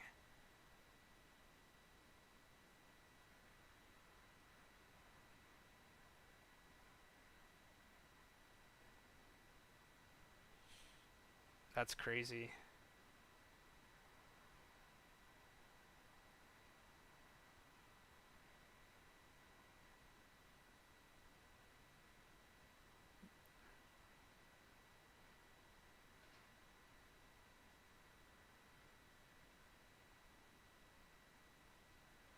There was also a really good article how uh yeah. Yeah, I mean that's what I think a lot of companies are missing is that they try to skimp on engineering resources and yeah, sure. This one here. Let me see here. I don't think I can post in this chat from this machine, but I'll do it on my other machine for sure. Oh, yeah, let me just...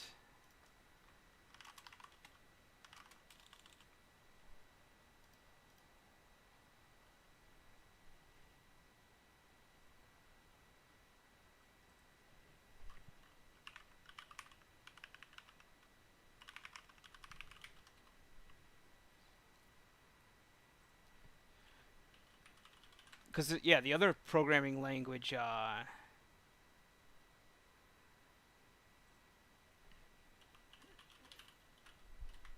I'm really interested in is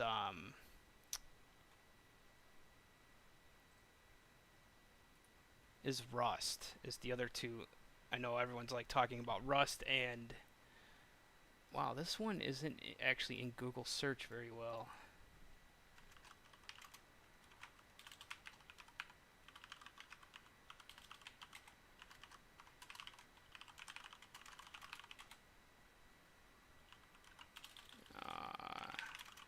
I can't believe these boxes net tools drives me. Oh, there. Maybe it was. I just need to run this as root.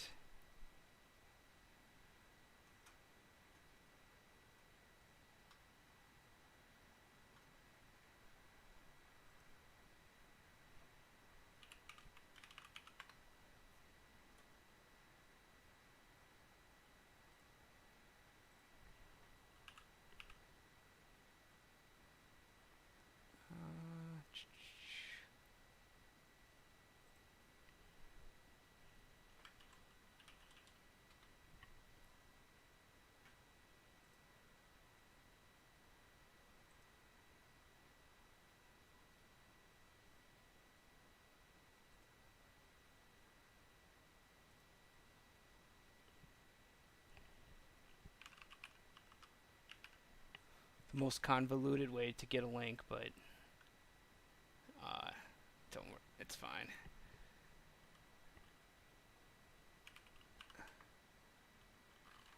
Yes.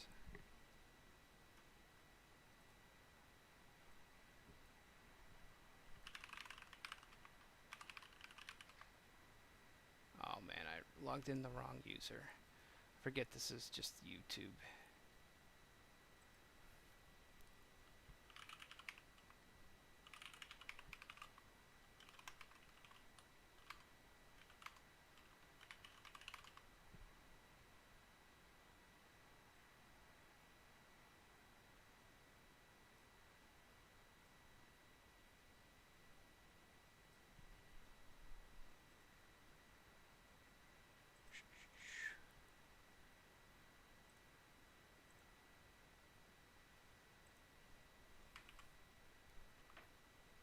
that should work.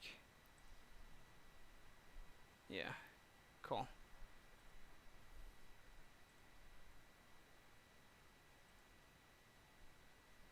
Yeah, the box here I have isn't logged into anything because it's like on a guest account. So that's what's a little weird is I try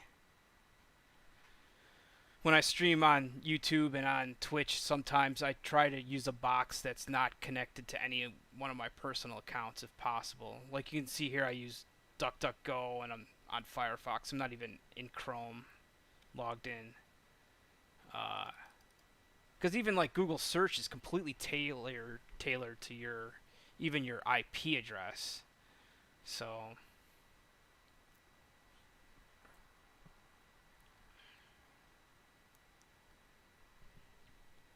yeah, lots of people talk about Lisp, and I haven't. Concurrency.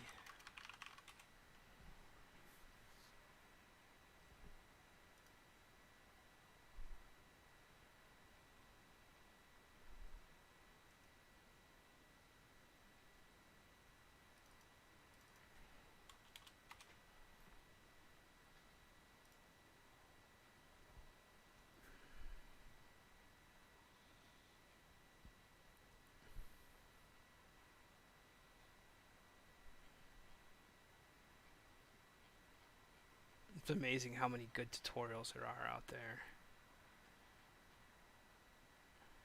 But yeah,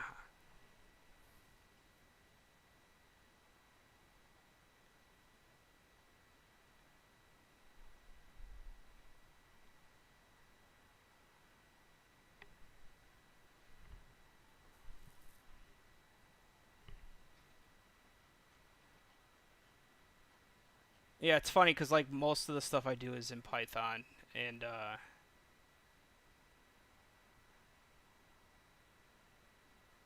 but I do like the Golang and the Rust stuff. There's a whole Rust book online, which is really good, right here. And the funny thing is, like the most interesting topic out of this whole book that I would love to read more about is this macro stuff at the end. Um, right here. They have one single chapter about it. And basically, macros is like a little crazy, but it's like code that writes code, as far as I understand from what it does.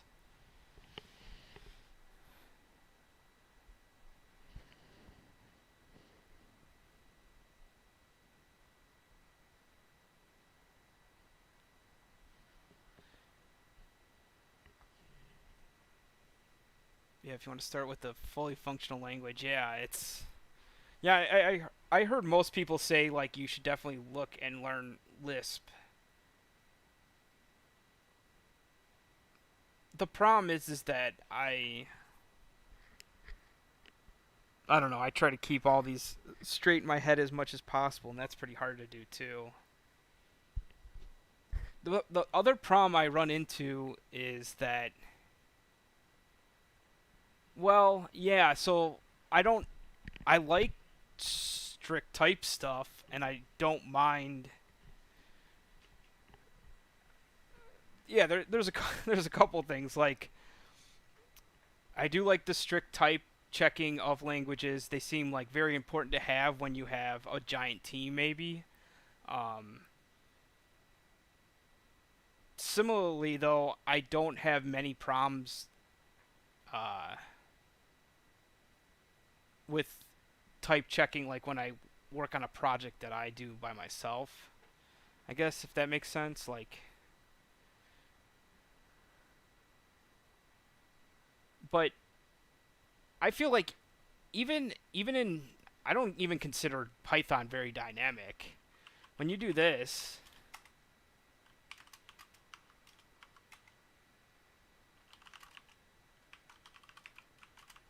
this doesn't work. So stuff like this, like I, it's like how dynamic is it? I think in JavaScript this works.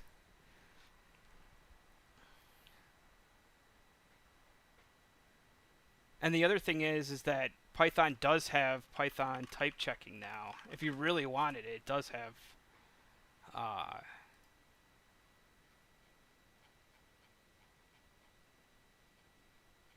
static types.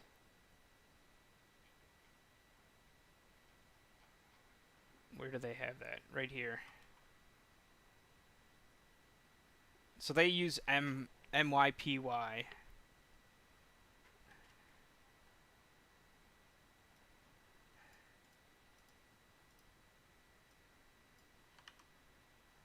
Oh man, I hate when you copy paste this from the websites and it's all jacked up.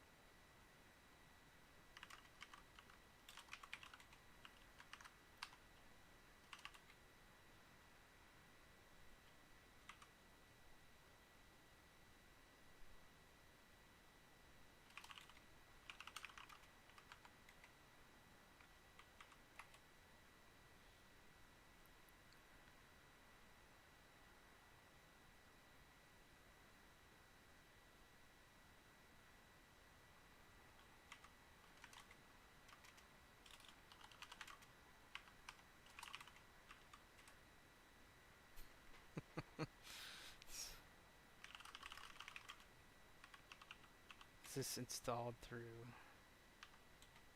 pip maybe?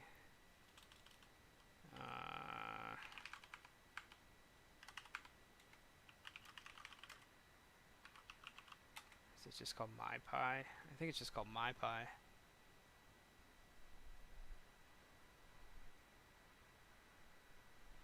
Yeah, I think that's the other kind of issue I have. Not issue, but I think I would say linearly. It's hard to even say that. But like thinking in concurrency and other ways is very tough for some people to think too. And I think Python leads you to a way of solving. This is the other problem I have is I think Python solves problems very quickly, while other languages I feel like I trip up in them and I'm just like fighting the syntax all the time. That's the other problem I have with some of these languages. Cause like here's a good example. So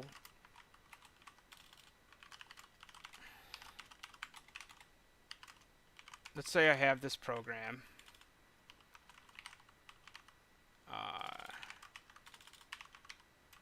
So this is Python 3, and I'm just going to do import time, and I'm going to do while true, x equals 1, and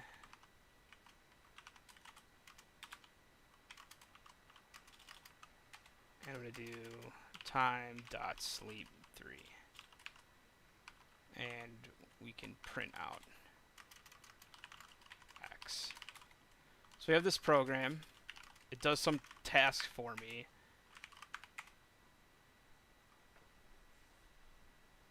Basically just prints out stuff nonstop. But if you can make this independent of itself, so like this program can run and not interfere with itself, then I just wrap this in a bash script. So then I just do vi myprogram.sh. So then I have bash here. And then I just do python 3. Actually, you can just do abc.py and do this.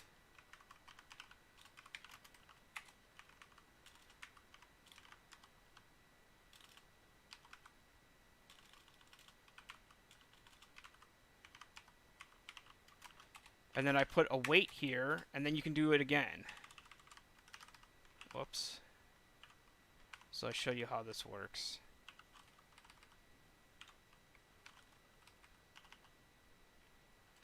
wait. So let's change this to plus x. So now this is going to run this program 3 times concurrently. Let's run tmux here. Split these windows.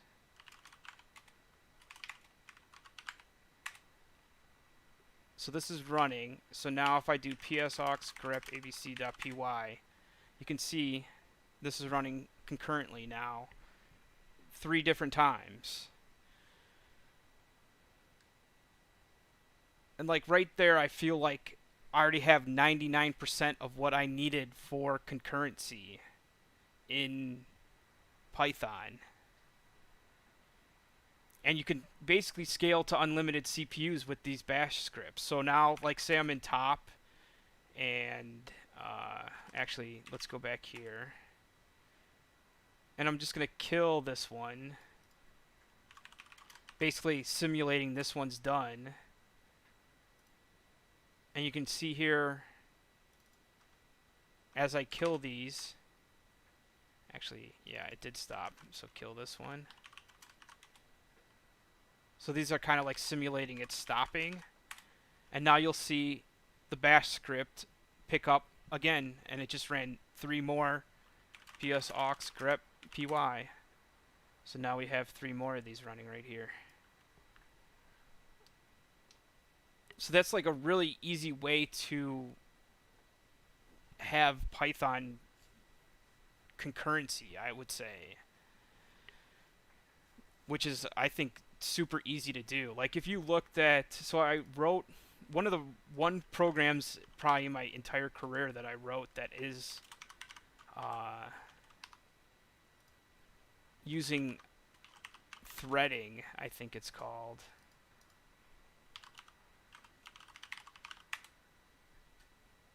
If I go to repositories, tools, compression.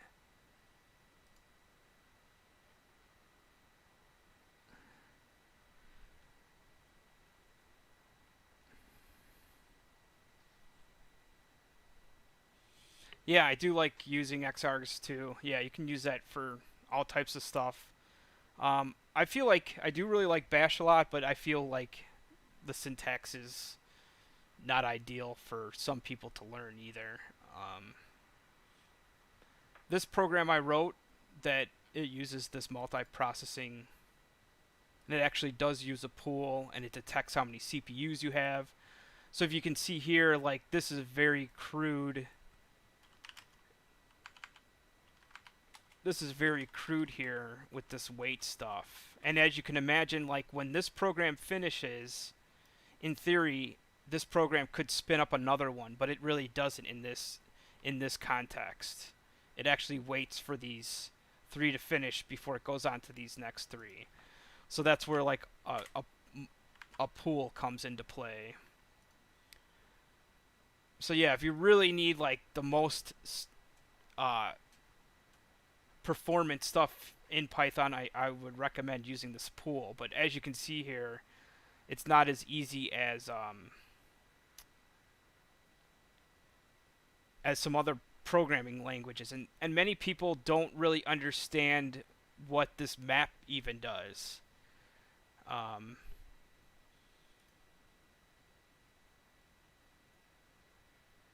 Yeah. Let me search for this.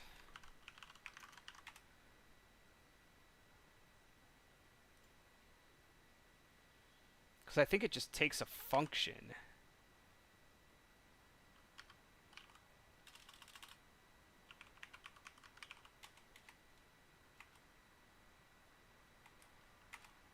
Because yeah, isn't that what I'm passing it here? Process files.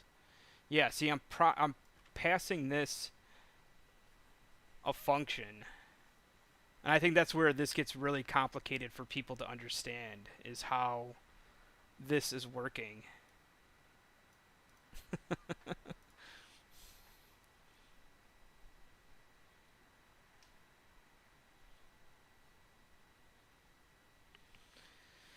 Yeah, so basically this is passing it inherits from this pool. So this is a pool, and it's smart enough to run a gzip. Yeah, basically this is a parallel gzip program that I wrote. There's one called, I think, pig zip compression.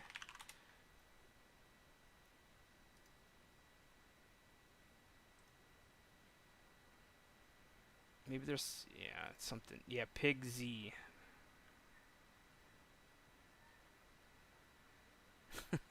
Pig z. But yeah, that's very few, like, but then at the same time, like, I think about this program, and if it's pointing all at the same hard drive, is it hitting some limit of disk I/O? Would it be better to have less? Like right here, I get the number of CPUs. If I did 4 CPUs on a, is that better? I don't know. I haven't benchmarked this much, but yeah, you can play around with that. But yeah, there's all these different compression types too. This PIGZ.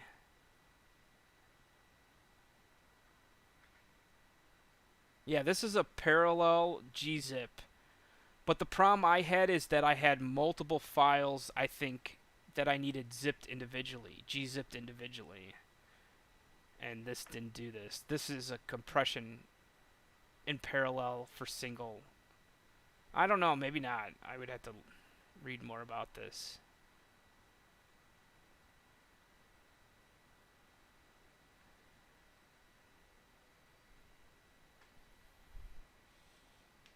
Yeah, it says it exploits multiple cores. See, that's what's so funny is like all this stuff is really kind of single core setups. And of course you could detect, you know, there's, even if you do bash detect number of CPUs, there's all this code here. Yeah, I mean, this is pretty much essentially this what I'm saying is that this multi-processing pool here, I'm pretty sure you could write this in bash as well if you needed it pretty easily.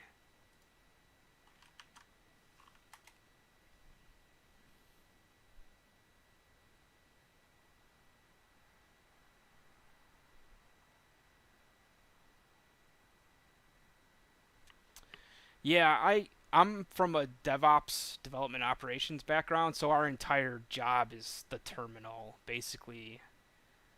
Um, and running scripts and running little programs here and there to facilitate some stuff. Yeah, that's all I do all day long is write little scripts sometimes to help do other things, and it's kind of amazing. Like even like I was surprised to see. Um, yeah, so this is back to being idle, and it basically says there's no files to copy, and you can see now that let's see. What window am I here? 0. Let's split this, and let's shrink this. I just learned how to do the shrinking of this. It's Control B, resize pane, minus D. No, minus right 10. Nope.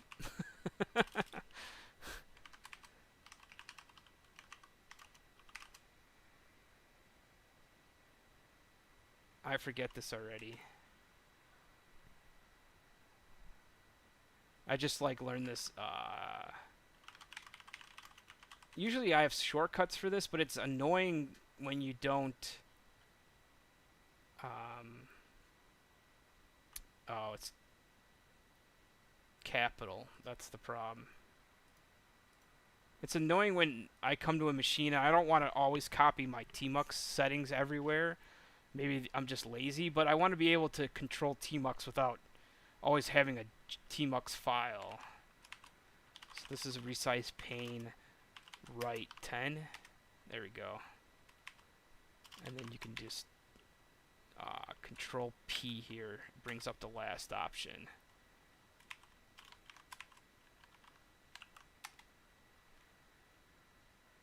Okay, I was going to show this one last time, this script.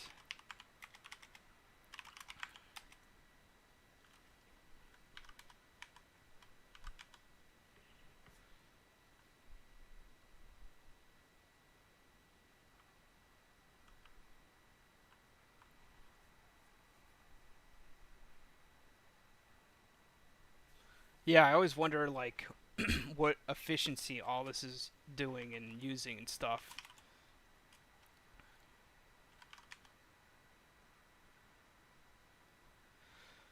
You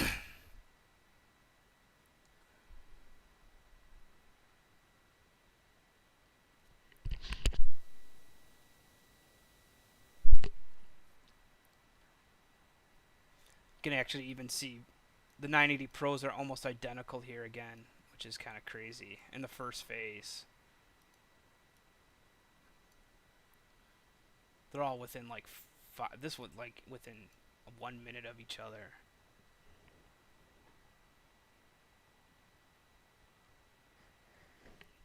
Yeah, I have a really hard time remembering all the tmux and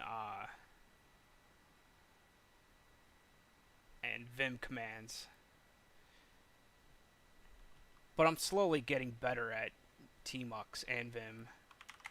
Um,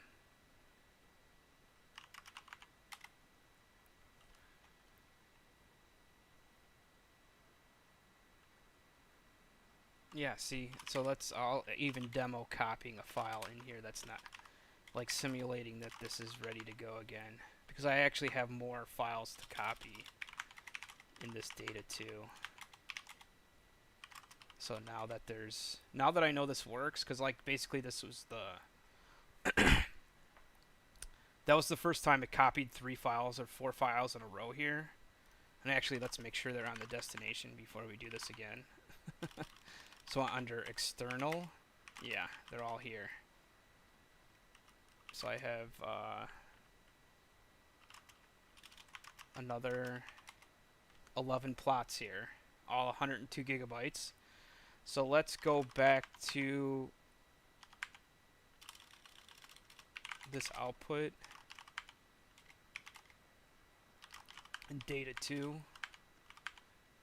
Oh, data 2 is, this is the one, these are the ones that I haven't moved over yet. So I'm just going to move these to data. And now this script will pick them up. And there it goes. File's big enough to copy. It'll check the size, make sure it's not changing. It knows that the progress right here is under 95%, and I got plenty of overhead now to move these files, the rest of them here. And now it's copying it over. You can look under external and zoom in here. You can see right here, 1.3 gigabytes. This is the new one. 2.2 gigabytes going up.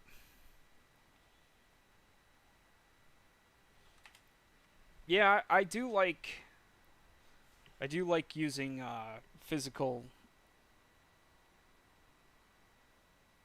notebooks and stuff. I used to always keep a notebook with notes and stuff in it. I've kind of gotten away from that more and more, but yeah.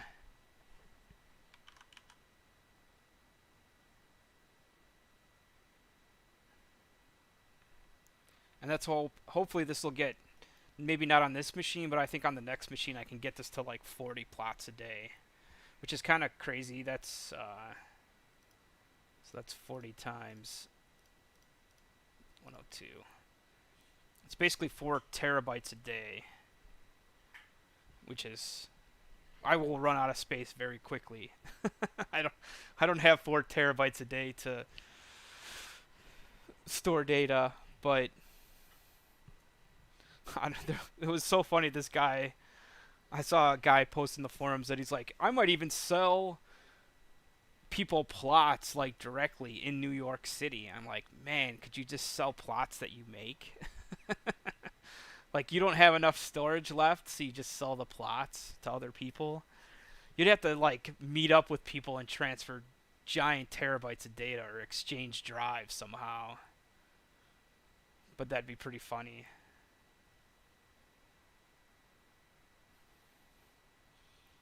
But yeah, it's a pretty cool experiment. I like they do consider like chia. They say chia mining is a little bit greener than.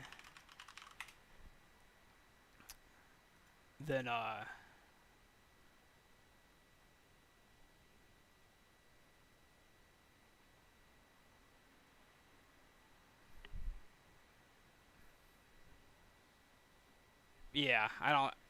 You'd have to be in a pretty condensed area like that to sell directly people stuff like that. But yeah, I do like that it doesn't. Basically, it just sits on a hard drive, and you don't have to um, use a whole lot of power to what they consider farming. The plotting step though is very time consuming and very CPU intensive, as you can see here. So this isn't exactly green at all here, but um, and if you look too, like the chia calculator,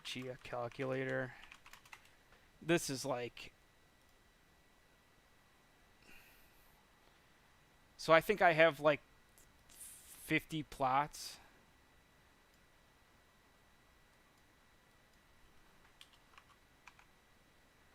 Right now, and it's going to take me almost 2 years to win. So anyone that thinks you're going to make money with this is a little, I think, a little crazy. Um, Eventually, pools will come online, and you'll get something like this. So like $2 to $3 a day.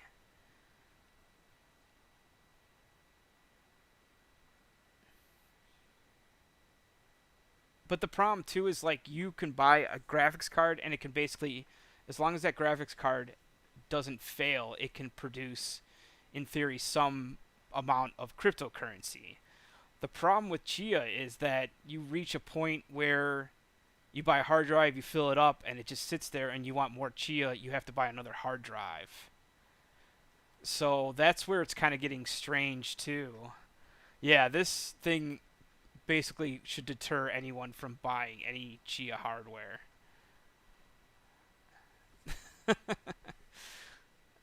Which is kind of nuts. Yeah, even this at $72. I mean, some people have like. So at the end, I will probably have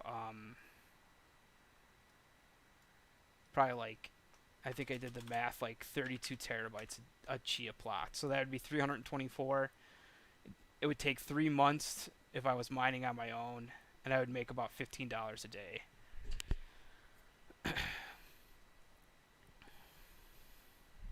Yeah, it's a cool page to.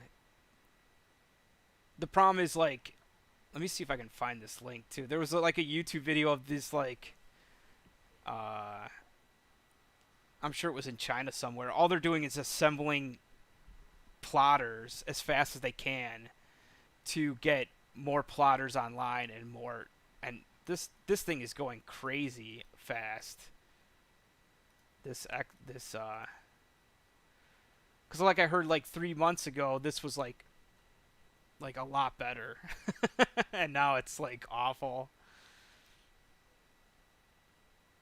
And if you look at the price of chia price, to tell you the truth, it's probably better just to go buy the crypto if you actually really want it. It's worth $771 right now.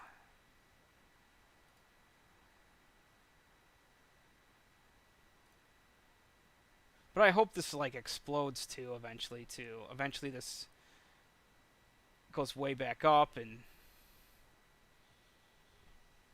I think chia mining is one of the more, I would say, greener or better uh, miners.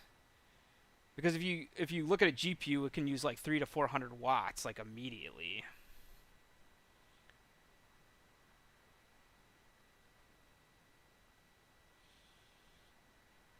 Yeah, it's amazing that what people are. Lots of people are shopping now on eBay for like old SAS cards. If you look for, uh, Yeah, it's funny. You type in SAS, it says Sasha doll. SAS card. Is it just?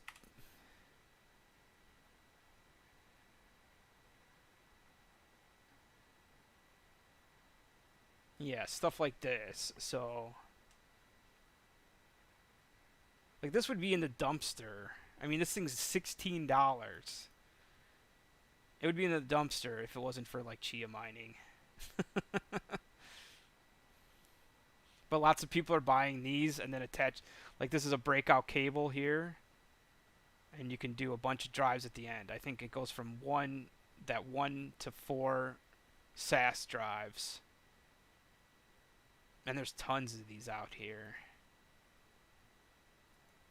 So if you were really into the people that it's funny, the people that are really into hardware are actually into chia mining too because they had a lot of this stuff. Well, they're the ones that had access to a lot of this stuff, and they're like, yeah, I had I my work had this old giant RAID array that they just gave away, and then it sat in my basement for 2 years, and now they're using it for chia mining.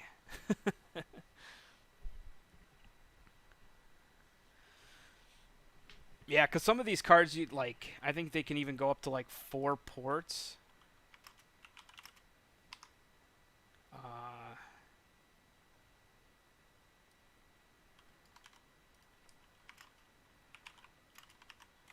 yeah, the Sloth YouTube channel is amazing content on it.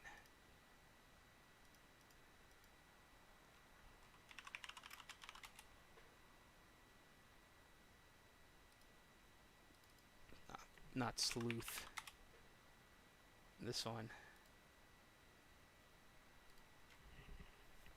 He talks about all these SAS cards and stuff. Yeah, here. Today we're going to be talking about this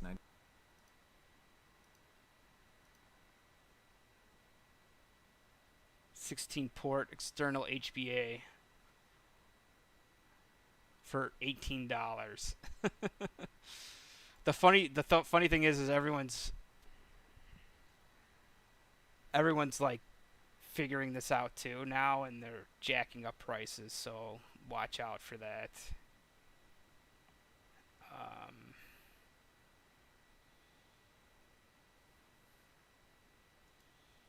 like how much are these cables? Yeah, these are all sold out.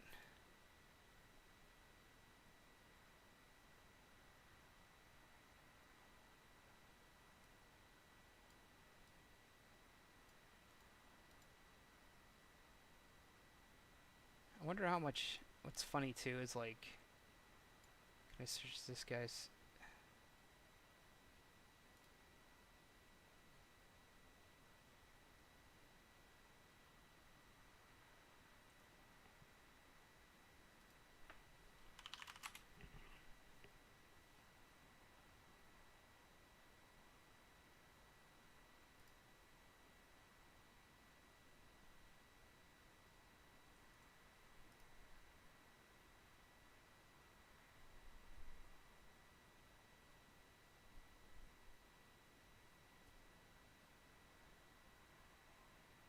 Does it tell you what crypto this is? Anyway, I was gonna search eBay for this price.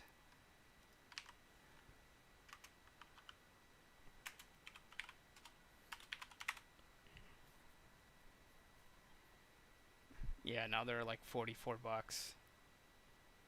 199. You're crazy. They used to be 18 bucks. But yeah. Yeah, the Sloth channel's really good. And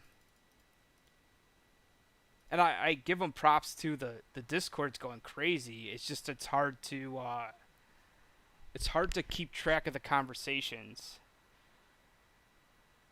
And I don't see anyone, even when you search for Swar Plot Manager.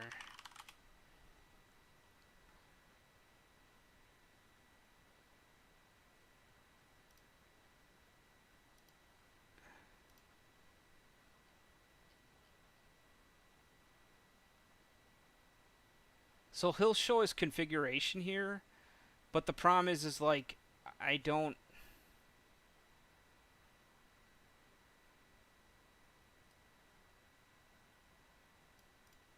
I don't really know which box he's using. That's what I feel like every one of these tutorials is like a random box. And then even this one, is this one on Linux or Windows?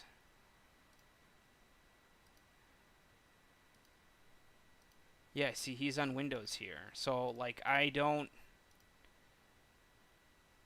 think there's a pretty big performance hit.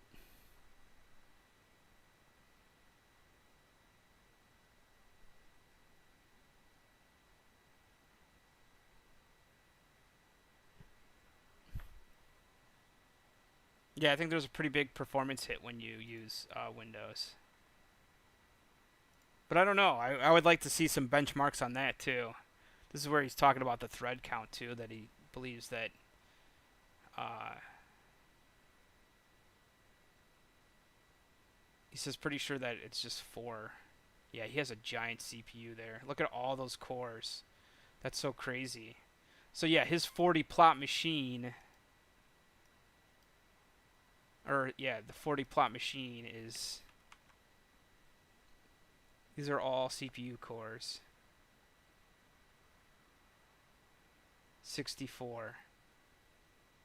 Yeah, he has a Threadripper here.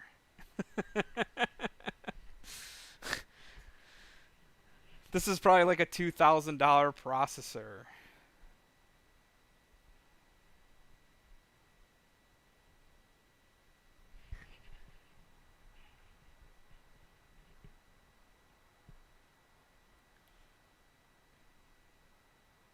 Yeah, cool. Yeah, I definitely want to keep up these streams and talking about this tech and anything that pushes these computers to the limits I'm interested in. That's, I think, and how can I optimize what I'm doing here as much as possible too.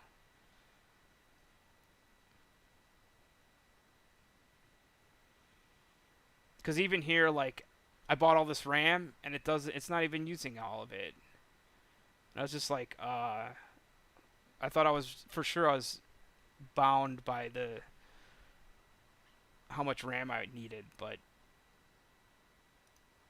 if I get this up higher, the next box I'm going to try to do 3 times 7 plots. So this has 1, 2, 3, 4, 5, 6 running. Yeah, so this is the max on here. Is usually 6. Oh, it says it right there. But that's the other thing you could do is to speed this up is have multiple destination drives. But that's another whole slew of money that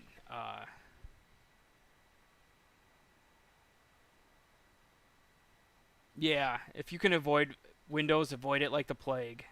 Because, like, it has its place when I think it's necessary in certain areas, I guess. And I don't know. I say that with, like, a grain of salt because it just makes me cringe saying it. But, yeah, that's the other problem with all these tutorials here are mostly Windows based. I don't know if I've seen any tutorial on here that's Linux based actually.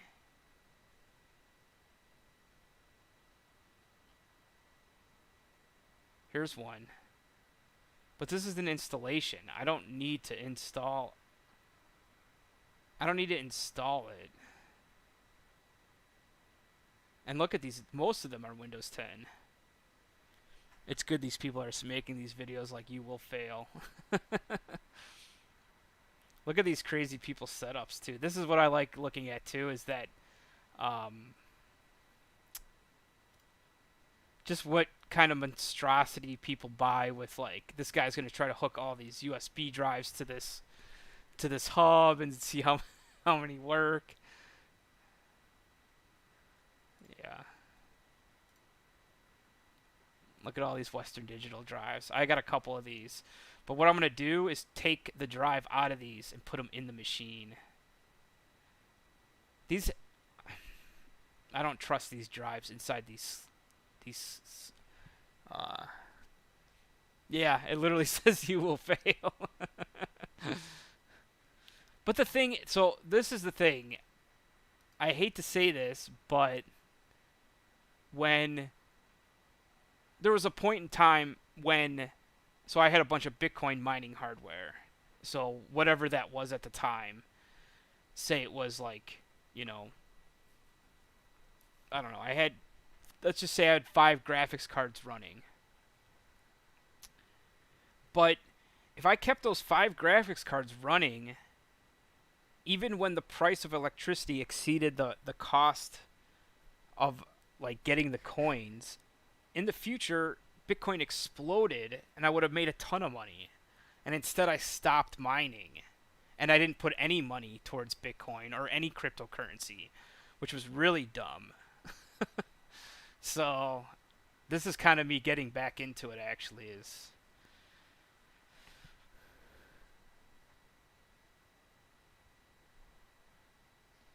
yeah, the Windows stuff too is tough. I yeah, I script everything in Python too, or in Bash too, so it'd be harder for me to use Windows and PowerShell. There was even this made the news too recently. There was a script.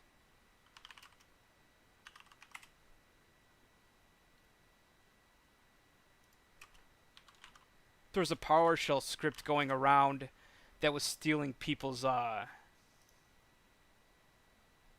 chia.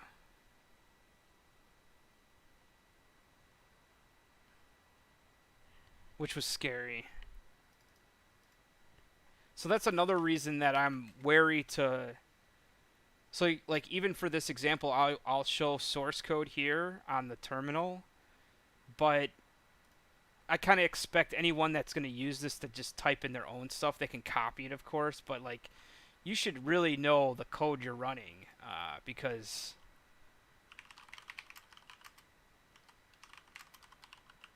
you'll see here in a second.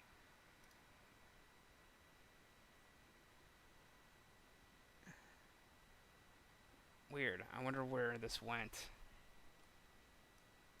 I saw it on Reddit. That's maybe no one wrote any articles about this. But anyway, there was a PowerShell script going around stealing people's chia. So that's why another reason that like I don't want. Actually, there was videos about it. Um,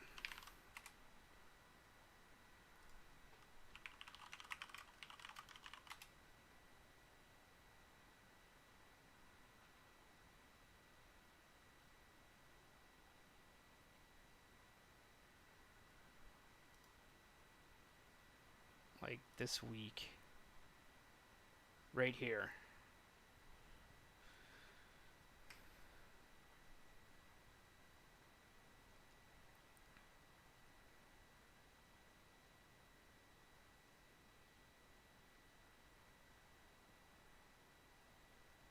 Yeah, I do. I do like Bash, and yeah. If you've that was the thing too. I originally didn't use Linux much professionally or personally, and then around I would say like 2004ish, um, I started really looking into Linux a lot.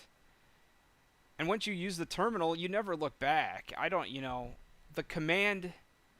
It's so funny. The command I wrote this morning to for this sync thing.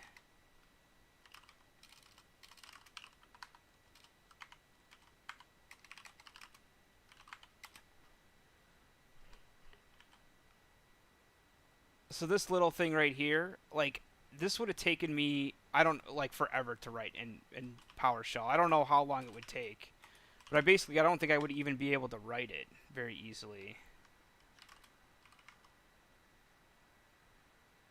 And maybe it's better now with PowerShell, but man, I still, um,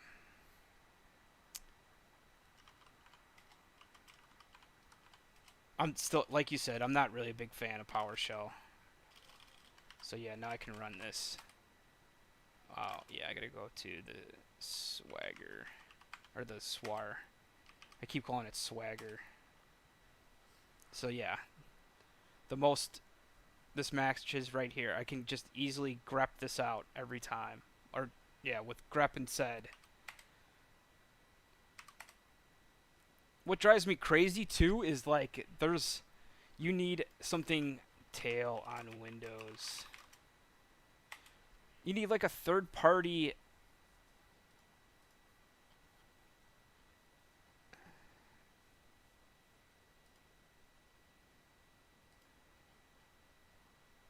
So this in PowerShell this works, but you can't do this on the terminal or on the command line in uh in like the DOS shell.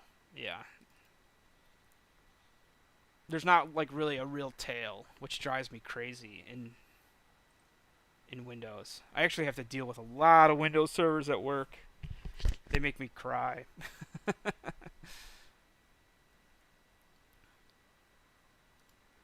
But yeah, I'm interested in seeing what people build too with these crazy cards.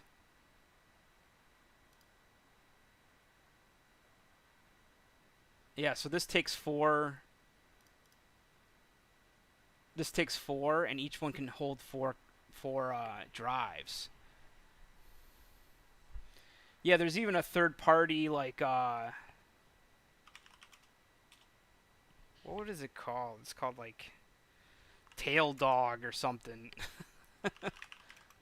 There's some like Windows tool.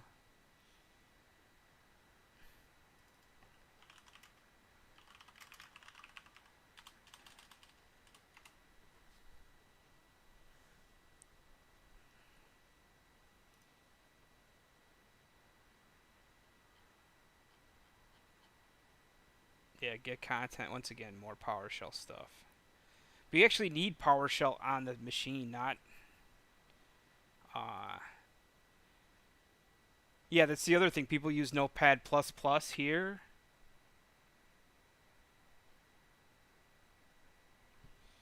Yeah, no problem, man. Thanks for stopping by.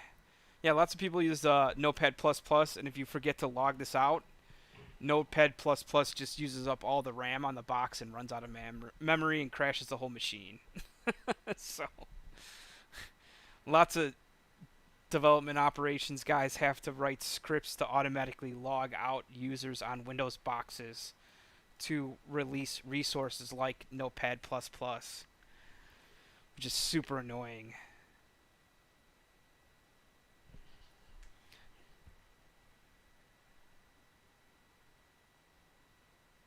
Oh man, yeah, the so we professionally I use Ansible, and if you look for the Windows stuff, you will be like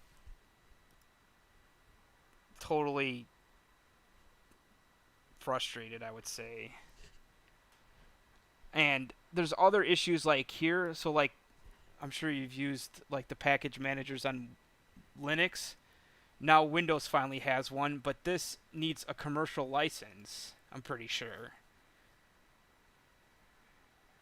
So if you're a business, you can't use Chocolatey without paying for it as far as I know.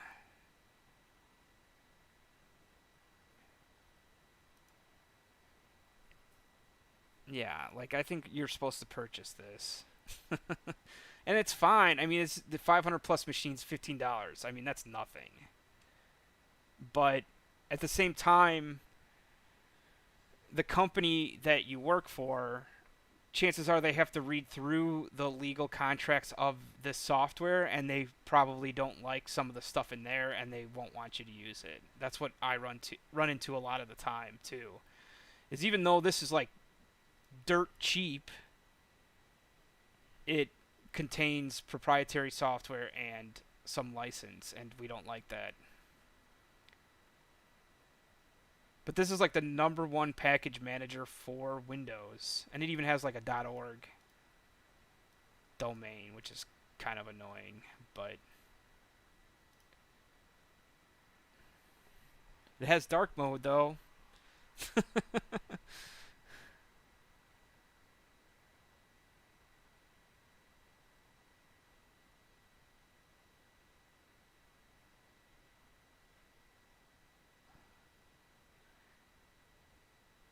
Yeah, yeah. I don't. I'm not a big fan of the proprietary software. There's very few software that I would pay for. In fact, like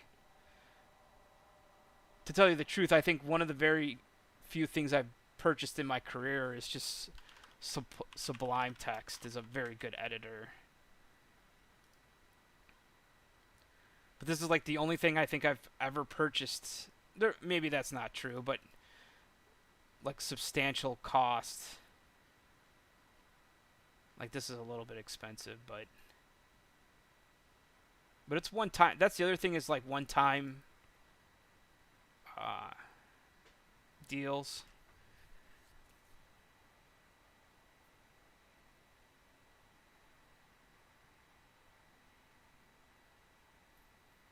Yeah, yeah. If you could pay to give it away.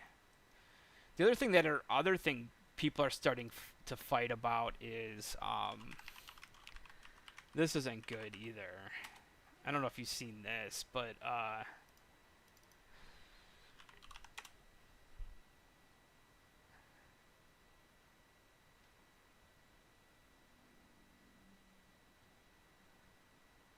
so AWS was using a lot of stuff, Elasticsearch stuff.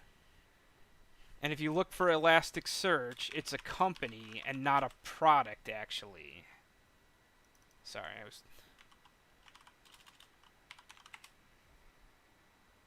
So this company here, basically, Amazon took this company's open source projects, integrated them into Amazon, called them basically Elastic Everything, and this company did not like that at all. So now this company changed the licensing for Elastic whatever, and now Amazon has forked their repository and now is maintaining their own version of Elasticsearch, I believe, is what happened. So this is a giant mess. And if you look here, there's already complaints, I think, of incompatibility between the Elasticsearch, this one, and the one Amazon is making. Uh, where did I see that? Can I search over here? And you're going to see this more and more where a company, yeah, right here. So Amazon forked the software because they didn't like the licensing, and now Amazon's maintaining that, but now there's also broken basically features coming out. And one of them is this Elastic Beats client. And basically they're saying right here it won't work anymore. It's not compatible with this Elasticsearch, which would drive this is just going to drive people crazy. Yeah, you could see this coming 100 miles away. Yeah, I guess.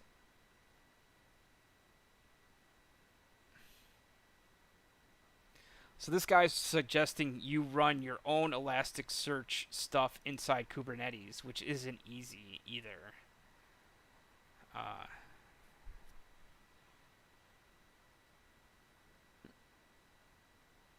yeah, it's this is the war you're going to see between these companies, where you see software that does like it's supposed to work across platforms, but it doesn't.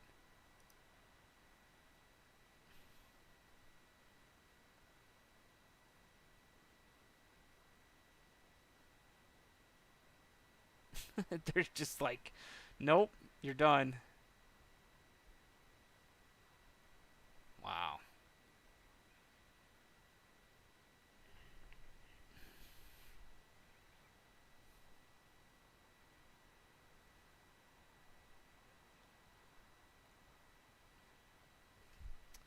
Yeah, this Elasticsearch thing is kind of a mess.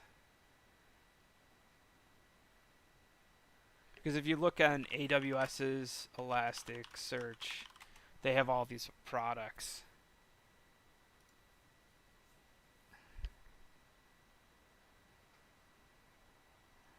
I mean, this is essentially named the exact same thing.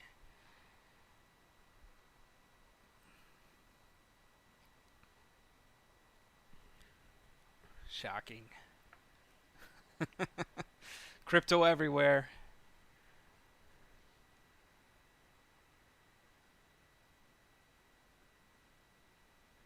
Yeah, it is, yeah, exactly like that. Yeah, changing the adapter. Man, that's, yeah.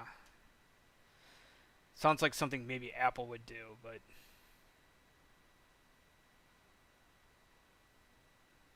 I wonder if all of Coinbase's infrastructure is in AWS.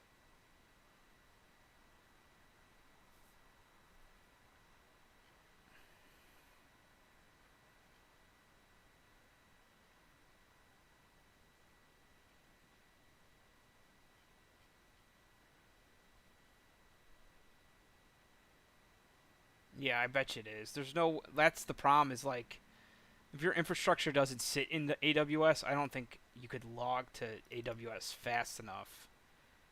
Maybe you can, but I've seen very little companies successfully like push data from a data center to AWS, and like if you want real time logs, I mean that latency alone is probably, yeah, tons of people use Coinbase.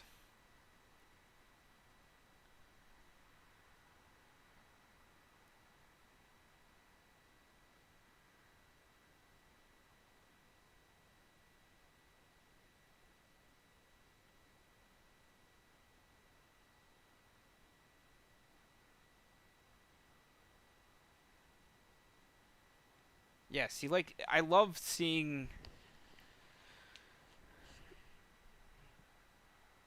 like prompts to solutions like this. Like they're worried about the security of Datadog in general, and like that's so forward thinking for a company to even think about. Every other company is just like, yeah, Datadog, put it on every server. Why not? Yeah, me too. Well, thanks for hanging out. I'll probably be streaming again.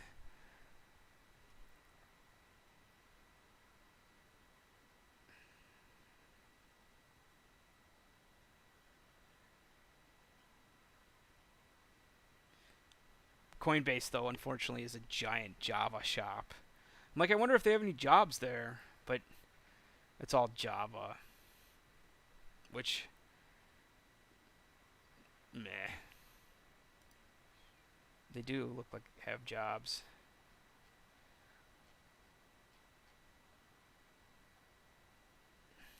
Do they have it by location? No. I guess they have mostly.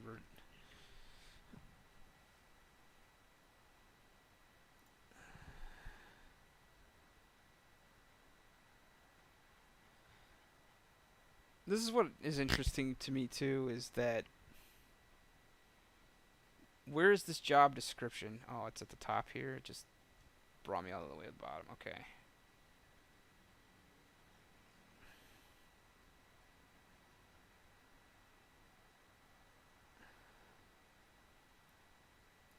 Interesting. I wonder if they're switching to Golang.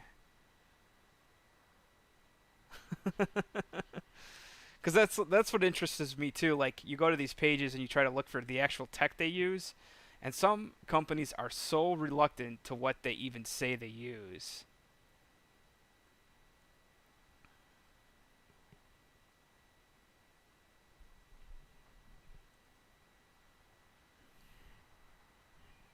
Yeah, they have a.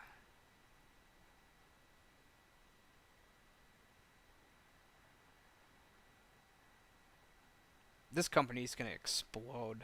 I know a lot of people don't like them because they're kind of like the eBay of crypto, but they got a lot of funding, and they're also publicly traded, which is kind of crazy for a company that completely deals in crypto to be publicly traded. What is this Bison Trails? And why does it go past the description every time?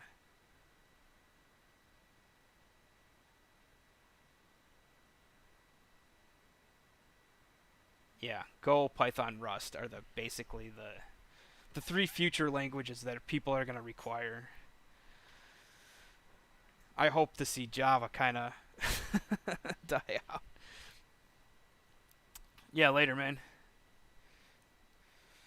All right. Anyone else watching? I'm gonna kind of wrap up the stream. I know that I said this was gonna be a short one. This one's already been 2 hours and 50 minutes, I think. So I kind of just rambled on and went over a bunch of tech and showed this plotter again working.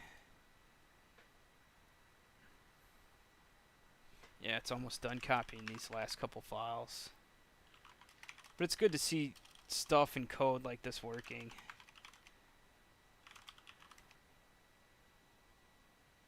Actually, there's quite a few left here. There's still 5.